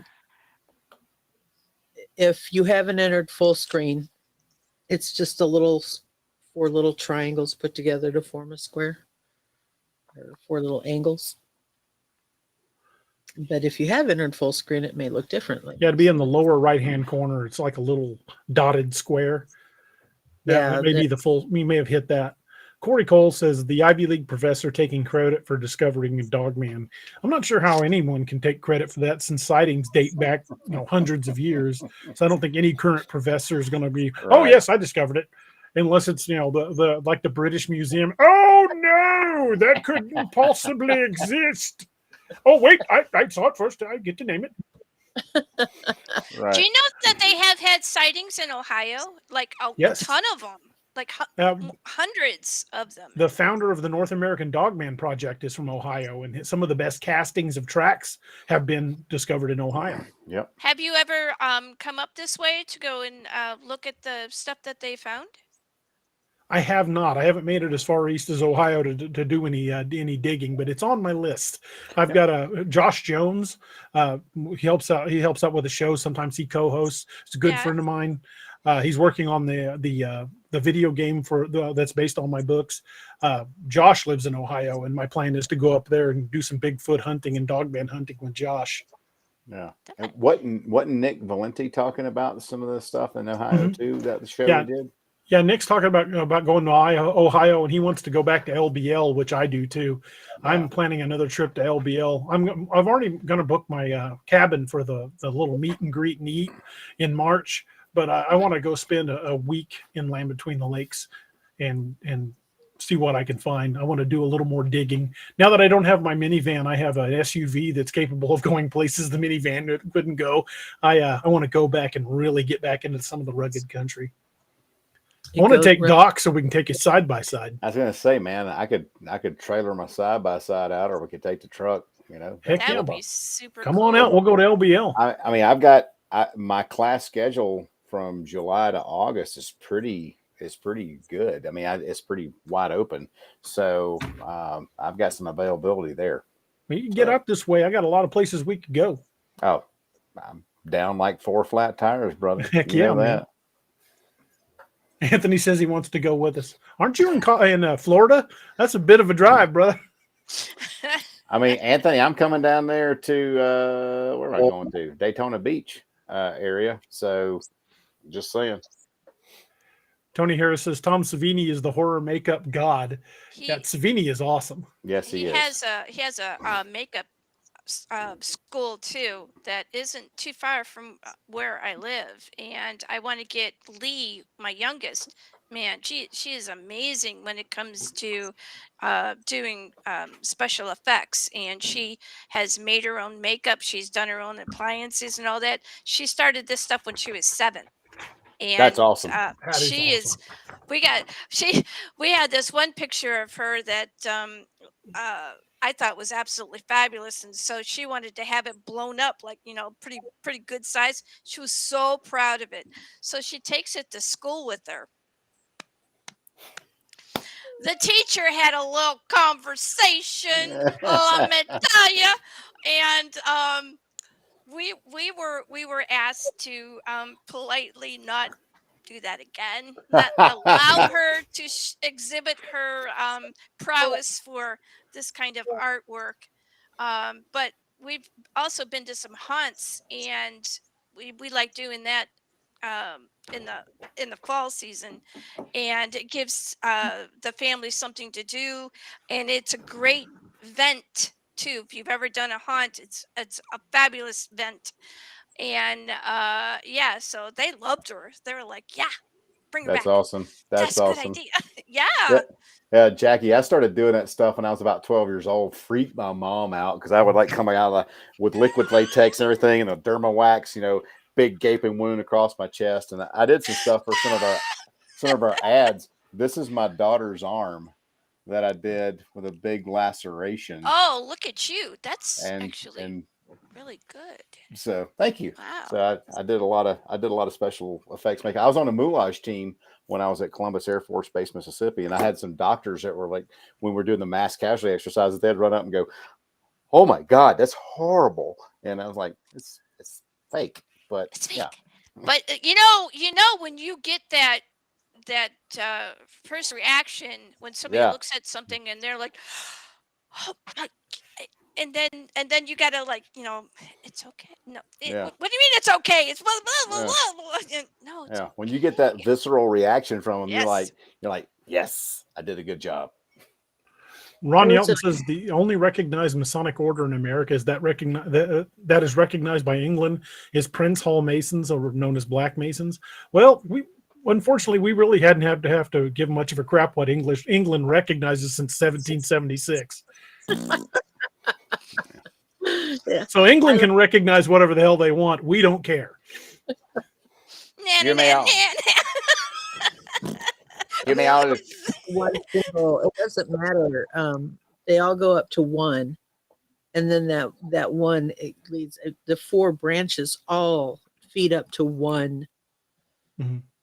So it doesn't matter if the Black Mason is that one that they feed up to. The Black Masons recognize the other 4, so who cares, Tony Harris says he's going to be at the meet and greet and eat in March too. That's awesome. That's Hopefully coming up. I will see you there. What's that? I'll see you It's there. a Oh, it's a gathering that's going to be in Land Between the Lakes. A bunch of the people in the Dogman and Bigfoot research category are going to be there. Cam Buckner from Dixie cool. Cryptids will be there. The guys from over at Sawdust Beast will be Wow. there. There's going to be a lot of people there. I'm gonna be there. Man, Tony's coming in from Arizona. Wow. man. If I didn't have to teach so much, I'm going to be gone like 3 weeks in March. I'd come It's out there the and hang 10th, out with y'all. 11th, 12th, and 13th, I believe. I'm gone. Well, that sucks. God dang it, Bobby. Get them panties off your head. You're scaring Ladybird. Man, that sucks. That does suck. Derek Buckles says the MGE open or private. As far as I know, it's open. I mean, I haven't been told otherwise. Otherwise, I'm party crashing because I'm showing up. You can go to the Sawdust Sawdust Beast page.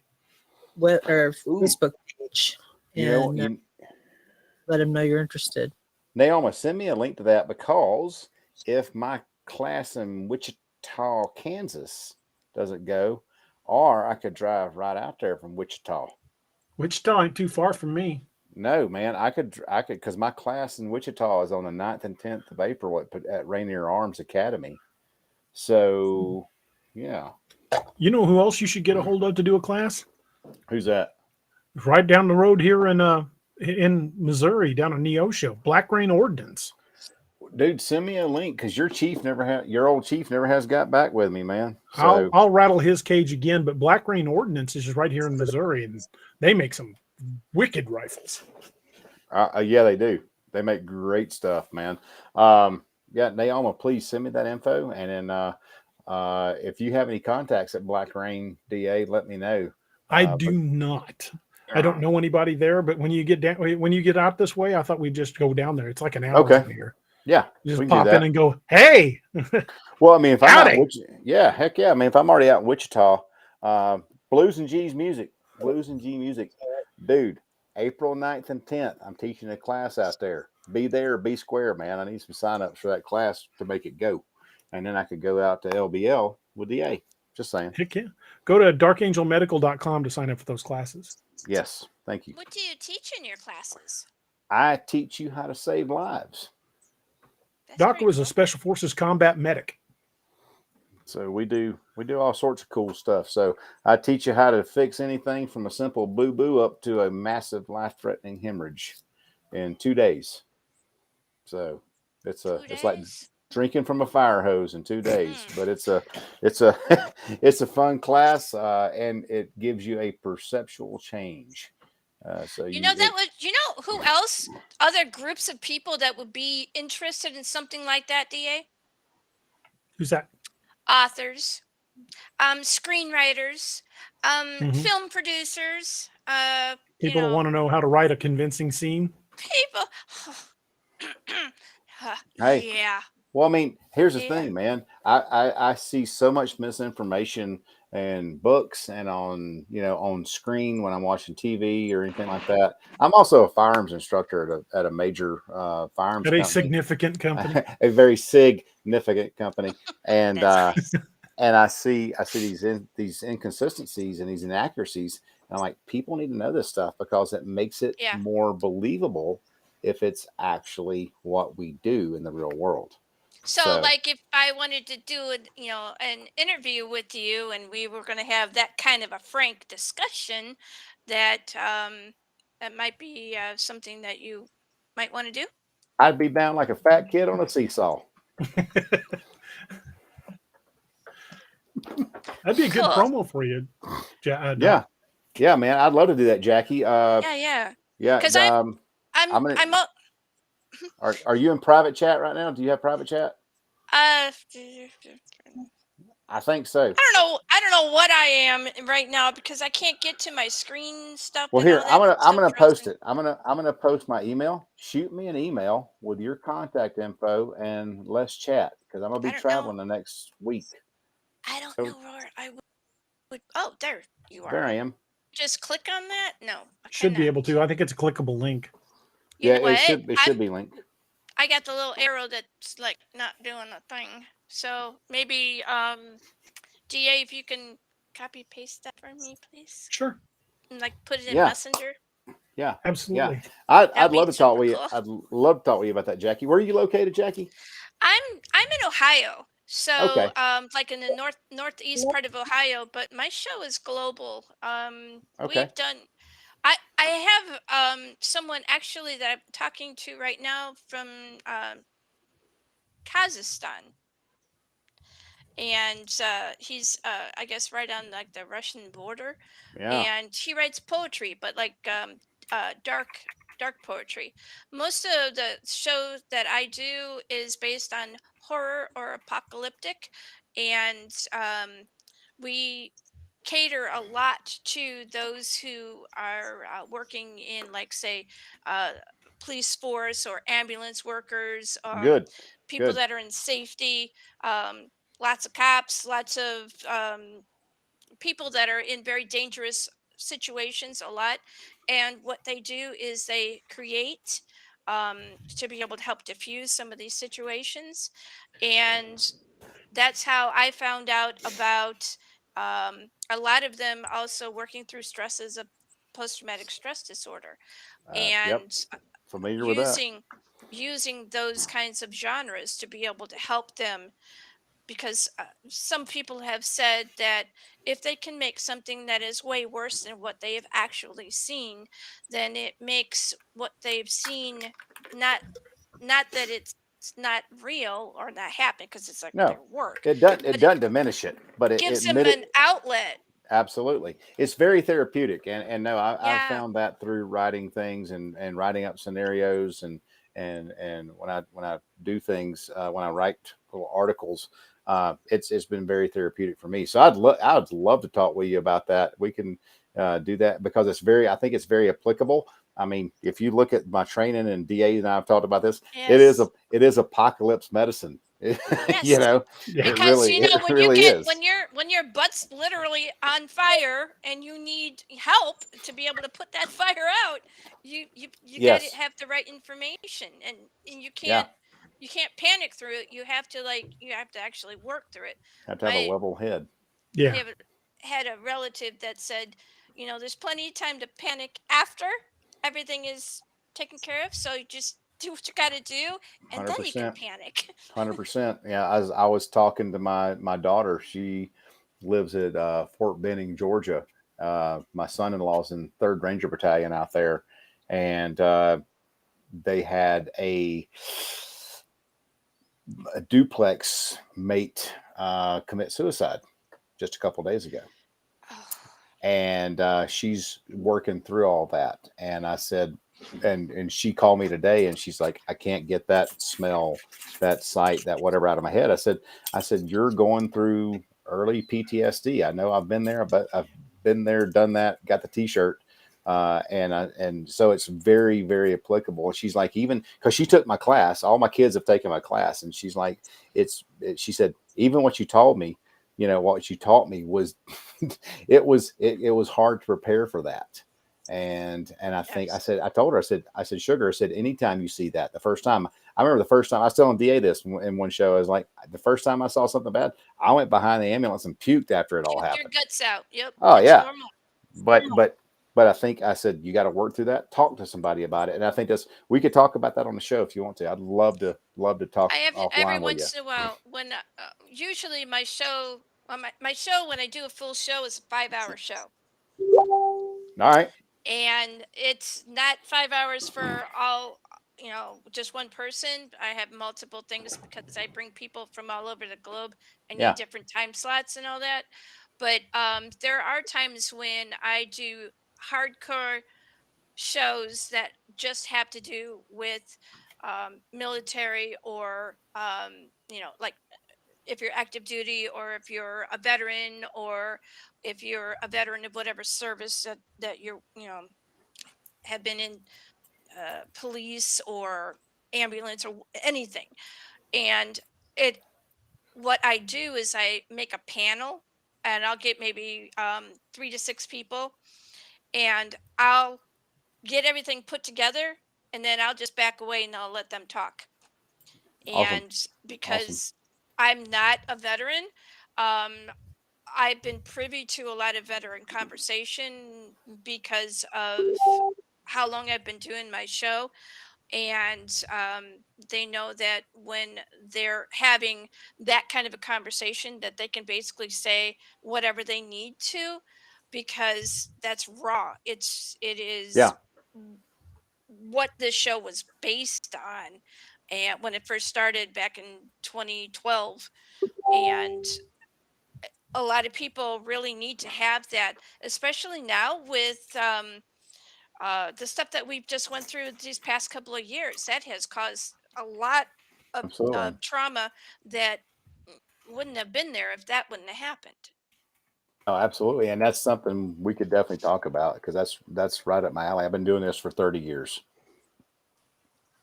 So pretty cool. So how do you say, I don't want to like smash your name, so I'm just going to let you say it. Me? Hmm. Oh, Neoma. Neoma. Okay. Yeah. So what do you do? Well, I write. um, She's kind of a big deal. yeah, no, She sure is. Let's see. I write a Let's lot, see. but I don't publish anything because I'm not very good. But I edit people's books. I help other people get published. I have a YouTube channel where I tell stories. They're based on. I like to look for true things that have weird and strange backstories, and so I research it and then I write up a story and I tell it on my channel. I also edit stories for Cameron Buckner's Dixie Cryptid channel and for his What If It's True channel. And sometimes he has me record for him on there too. And That's how we met. out with DA a lot via the internet. And now I hang out with Carrie a lot. Sometimes on Saturday with Steve. And she But admits that. Bless her heart. Must Lord be have mercy. something going on. Oh no, he used that. Bless your heart. I know But about that saying. but it's multi-purpose. It's multi-purpose. it is. I've That's used super it a cool. lot in my life without. Yes. Well, Carrie, Well, what you were bless talking your about heart. earlier about that happened down at Benning, that just reminds me to mention the 22 a day project. Who yeah, Um, brother. Yeah, Amen. 22 veterans a day commit suicide, and I've brought this up before, and I'm bring it up again. If you're a veteran out there and you're struggling and you need somebody to talk to, I'm always willing to listen. There, you are not alone. We've all had those PTSD problems, those issues. I know I struggled with mine and had to see a therapist after. Well, you guys have heard me tell the story about the guy that kicked me in the head and almost stomped my skull in, put me in the hospital. My wife, she's in the chat. She's watching this tonight, but she's been throughout my law enforcement career, had to get that phone call a few times that, hey, DA's in the hospital. Naoma's got to go going to bed. So Naoma, thank you for being here. I know we're up past your bedtime. Thank you so much for being here. But Cool lady. Yeah, she's awesome. She's awesome. We just remember that there are services out there. Remember the Valhalla Project. The Valhalla Project helps a lot of veterans in need, and they deal with PTSD issues daily. The 22 a day project and the Valhalla Project, just remember those are out there for you. Those are avenues if you're a veteran and you're struggling with this. But let's see that 22 a day get down to 0. Amen. I really want to see that.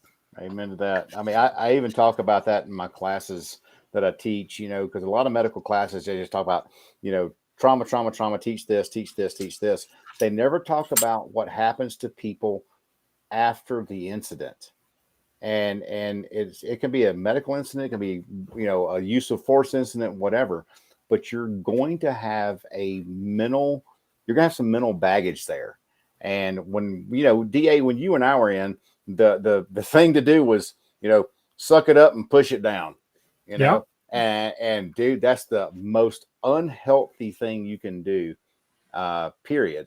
And because I carried a security clearance, TSSCI, I was a flight medic. You know, I was on air. That's the level I had too, Yeah, TSSDI. yeah, and I was on airborne status. I didn't want to lose that pay. I didn't want to lose my security status, so I went and talked to a counselor downtown on my own dime as a E6. That's not a whole lot of that didn't That's give you a whole lot of, not a big dime. yeah. That's not a whole lot of room right there for grocery money and everything like that. But it helped me out, and that's why I encourage people to, if they've experienced anything. I was just talking to my daughter. You know, she called me today. She said, "I can't get that." You know, I said that I can't get the smell. I can't get the sight out of my head. Every time I hear a door slam or a car backfire, I hear the gunshot go off. And I said, baby, you got to go talk to somebody. You know, you've got to talk to a professional. And talking to somebody, the sooner, and I can't emphasize this enough, the sooner you witness something traumatic, you need to talk to somebody. The sooner the better, because how can we take care of ourselves, or how can we take care of other people if we can't take care of ourselves effectively? And that is a 100% thing. Because thank God I've been out of the military since I've been married to Angie, because I know she would be a nervous wreck if I said, "Hey, I'm going here. I'm going someplace. I can't tell you. I don't know how long I'm gonna be gone. I'll talk to you when I can." You know, so it's a real deal. And I want to see those numbers come down. I've lost several friends that I was deployed with to suicide, and I would love to see that number get down to 0. I'm right there with you, brother. It's a real thing, man. I am 100% there with you. Big time. I mean, mental health, spiritual health, emotional health, everything all goes hand in hand, and you got to talk to somebody about that, because it's a big pie. And if you have one missing piece out of it, you're going to be at a deficit, and you're not going to be able to perform to 100% capability. I know after my incident, I was pretty fortunate. A buddy of mine that I've known for years as a cop, he had a service-connected disability and had to stop being a cop. I mean, he ruined one of his hands fighting a guy. And basically the guy rolled back over his thumb and snapped it back. And when they put it back together, it wasn't quite right. So he had to medically retire from law enforcement, and he went into counseling. And him and I went and had coffee quite a few times and worked through my issues. And I'm really, really happy he was there for me. Brother, it's therapeutic. And I tell people all the time, I'm like, if you're hurting, call somebody, you know, and it's a real deal. If you're hurting, call somebody, because people are willing to listen. People are willing to talk to you. Even if you just want to bitch and rant and piss and moan and rave and vent, do it. Right. Yeah. Sometimes you just got to get it off your chest. Get it off your chest. 100%, man. That's the healthiest thing you can do, is not keep it bottled up. That's so unhealthy. It leaves us so many unhealthy coping mechanisms. And I was a victim of that. Mm-hmm. And I thank God for the counseling that I had, because it made a difference in my life, and it's changed me as a person and made me happier. Because even my daughter the other day, she's like, "Dad, you're so much happier now than you've ever been." And it's a big thing. So I know that's off the Templar subject, but man, it's something I'm 100% passionate about, because I've lost friends to it. Yeah. And it's been a real thing. And you know, Jackie, you see it talking to veterans all the time. My husband's a veteran, and I've witnessed it. I've seen what can happen. Part of the reason why I started the show that I do is because he started going down a path that was scary for me. And I've known him since 1983. I've known a lot of things that he's done. We've had a lot of very interesting conversations about stuff that he did, because he was in the Army too. And one day I found him in a particular situation, and I need to figure something out. Yeah. So yeah.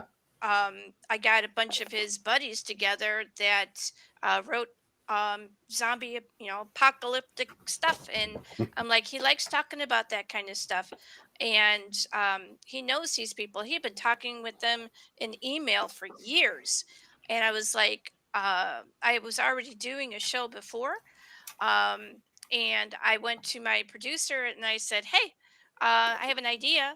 I just want like a couple of hours, and I want to see if this works." Yeah. And I explained to him what I wanted to do and when I wanted to do it. We got it all hooked up. I thought it was going to be like a private show, just with just them and just getting together. But my producer actually broadcasted it, and people liked it. Good. And So absolutely. And that's yeah, like I tell people in my classes, when I teach classes, I tell them at the end of every class, and because I talk about the critical incident stress debriefing, I'm like, this class for me, when I teach, that's my therapy. That helps me work through this stuff that I've seen and the things that I've done. And yeah. it's amazing. It really is. So, it's been a blessing for me to be able to talk about that. So this thing, Tony Harris put up there. I think it's pretty cool. I think he's got another book too. I took a Yeah. picture of the screen with my handy dandy notebook, and There you go. I'm Little thinking Blue's I want to. Clues. Yeah. I'm Blue's Clues age. Hmm. And I'm thinking I might actually want to get that because this sounds like it would be something that would have a lot of history involved. Yeah. Yeah. The book's called Absolutely. The Templar Revelation: Secrets of the Secret Guardians of the True Identity of Christ.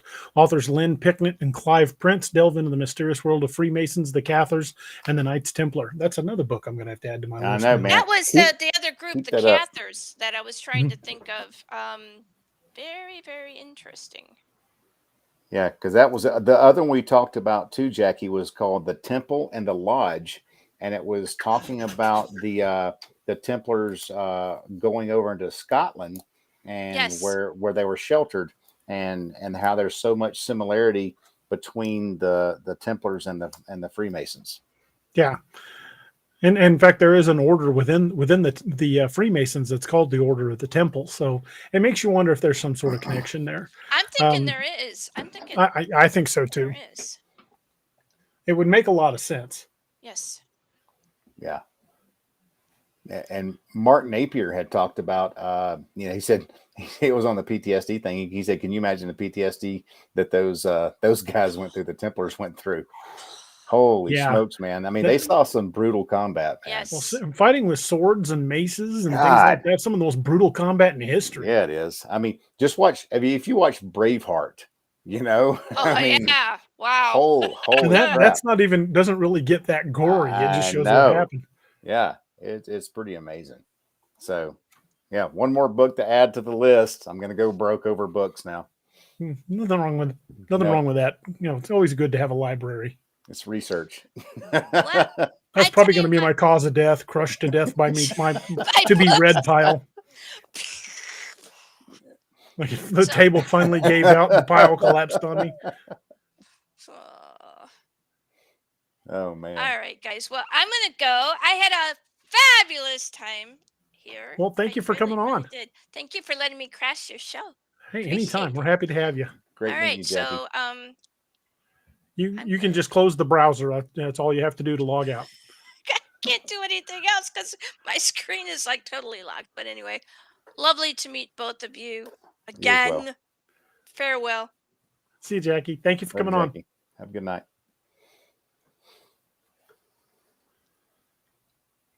Ooh, that's a good question. Yeah, Ron Yelton says, "Are there any stories where Knights Templar fought the Dogman?" Shall we say not yet? Not as far as I know. I haven't seen any, but that's an excellent idea. That very well could happen. Corey Cruz says, "As a rule of thumb, I generally stay away from people who speak." Oh, okay. That guy from Braveheart, Stephen. Chat with that guy. Yes, Father. Told you it's my island. It's my island. I love that bit. One thing though, we mentioned the Thomas Harris books earlier. No, not Thomas Harris. Thomas Harris writes Hannibal Lecter, The Silence of the Lambs. So I'm thinking of a different guy. Dan Brown, the Da Vinci Code books. Yes. Sorry, I've got Hannibal Lecter on the brain for some reason. But the Da Vinci Code books talked a lot about Templar lore, and the Da Vinci Code series is a good book to read. From what I'm given to understand is Dan Brown did a lot of extensive research into the Masons and the Templars, so the information that he talks about is supposed to be factual. And I've read the first 2 books of that. I think there's a third, but I've read the first 2. That I read the Da Vinci Code, and I think the second one's called Angels and Demons. And those are both really, really well researched and well written books. They're thick, they're big books, but they're worth the read. There is a lot of wealth of information out there. In fact, if you go on YouTube and put in Knights Templar, you can find documentaries and all kinds of information that's available just on YouTube about the Knights Templar. History Channel has done some really good shows on the Knights Templar. So there's plenty of information out there if you guys are wanting to learn more about it. But we touched on quite a bit about the Templar lore. And delved into some of the origins of the Templars and the possible directions where they went after the fall of the organization in 1312. But it's a fascinating subject, and it's one of those subjects where all we really have is speculation. Their true direction in history after 1312 is, well, it's just a wide matter of speculation. Nobody knows for sure. There's no historical records, but we know that the organization didn't really disappear. But they learned their lesson from what happened to them with the Catholic Church and the King of France. When they went underground, they didn't come back up. So I would say some of our most secret organizations on the planet probably have ties to the Templars. They were very smart, and they were ahead of the curve. They were doing things that didn't become common practice, like banking systems, for hundreds of years after them. They did it first. Letters of credit, things like that. The Templars were innovators. They were a power unto themselves. Which is exactly why I don't think the Catholic Church and the King of France were able to crush them. They tried, but I'm confident that they failed. Again, a lot of these books we've mentioned in the chat earlier are great resources. There are lots of documentaries you can watch on the Templars, and there's just a ton of information out there. And it's something we'll probably delve into again at some point. We've had a couple of really good ideas for shows tonight. And I think we're going to be exploring those in the coming weeks. But again, we've got a long way yet to go. We're still climbing. We're still growing. And I wanted to thank every one of you for being part of that. We broke 2,000 subscribers. The next big benchmark is going to be 5,000, and I hope we break that soon. I would love to see the channel start taking off and growing. I want to thank everybody that's been part of that. Doc, you've been a huge part. Naoma's been a huge part. Thank you, brother. Josh, Cam Buckner's thrown his hat in. We've had a ton of people. Steve Monrotis, my buddy, have all been a huge part of the success of this show. And I thank each and every one of you guys for being here, being part of the audience. I want to say congratulations to the winners of all of our giveaways tonight. Yeah. Make sure you who was it won the kit? It was Sam Melton. He's already contacted me. So okay, well, I've got books here that need to be signed and sent out for Anthony and Troy. If you guys will contact me at daroberts@daroberts.net. Once again, I'll put that up. Let me find it real fast. Contact me at daroberts@daroberts.net. Let me know how you want those made out, and we'll get that sent out to you. And we also get that code out tonight. I will get that emailed out. I'm trying to remember. Yeah, Joseph Fusco won the code, and I will get that code emailed out to you here probably in the next few minutes. So look for that. I will. Next time we do a show, I'll have audio codes available for the new release of the audiobook for Lost Legion Perdition's Flames, which is narrated by Sal Passos, who's in the audience tonight. Sal did a tremendous job. I've already listened to the chapters as he uploaded them, and he did a fantastic voice. He does the accents because I've got characters that are speaking Latin. I've got characters that have Russian accents. I've got characters that have or Asian accents. I've got other characters that have French accents, and Sal just nailed it.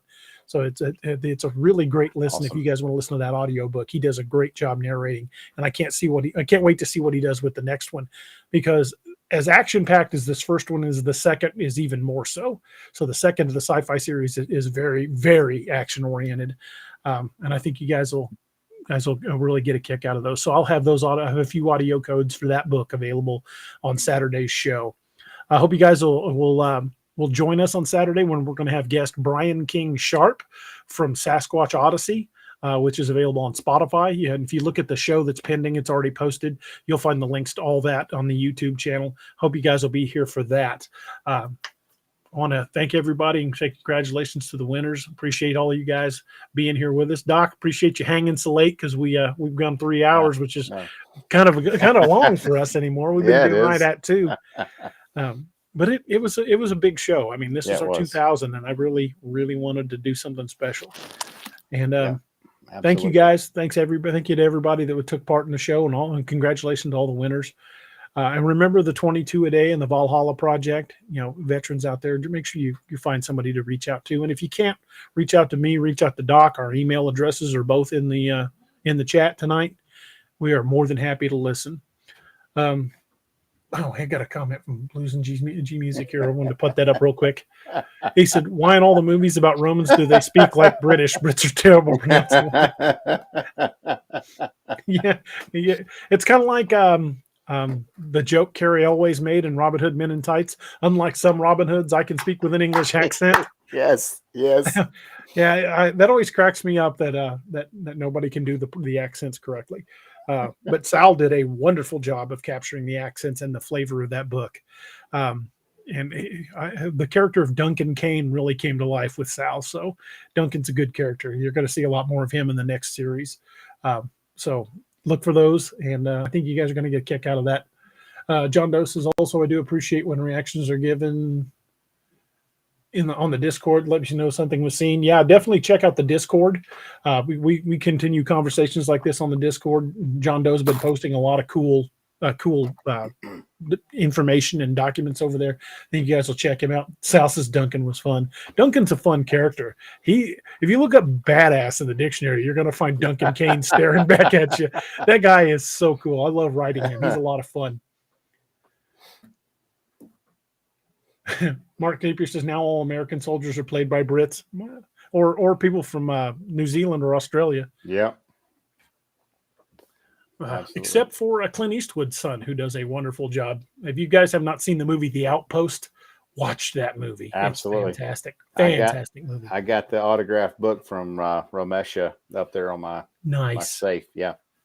And the weird thing about the movie The Outpost is some of the soldiers that fought in that battle were part of the movie. Yes. And that particular battle in the movie that's depicted in the movie The Outpost was the first time since World War II that multiple, as in more than one, there were 2 Congressional Medal of Honors handed out over that battle. Yeah. Watch that movie, man. The movie is fantastic. It's absolutely amazing.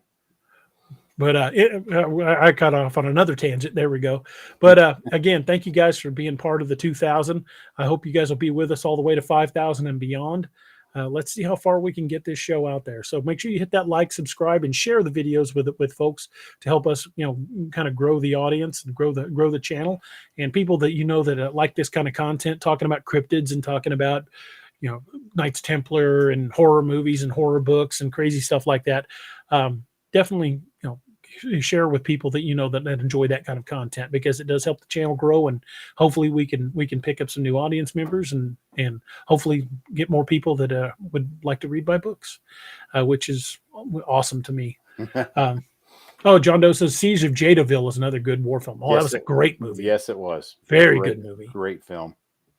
But hope you guys will join us on Saturday night. When we are again going to have Brian King Sharp from Sasquatch Odyssey. He's going to be on, and he's going to be talking about his own Bigfoot experiences as well as his own research. So we'll. I think we're going to have another good show on Saturday. Doc, hope you'll be with us. I hope so, brother. I hope hotel internet connection. That's where it's at. As my mama used to say, if the good Lord's willing and the creeks don't rise. That's correct. That is correct. Well, folks, thank you guys so much again. Thank you guys for being here. And I hope you guys will be with us on Saturday night. And it has been awesome.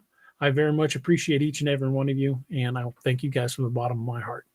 And I hope you guys have a great week. And if you guys are anywhere in the belt of this bad weather that's coming through, be safe and be careful and stay warm. Good night, everybody.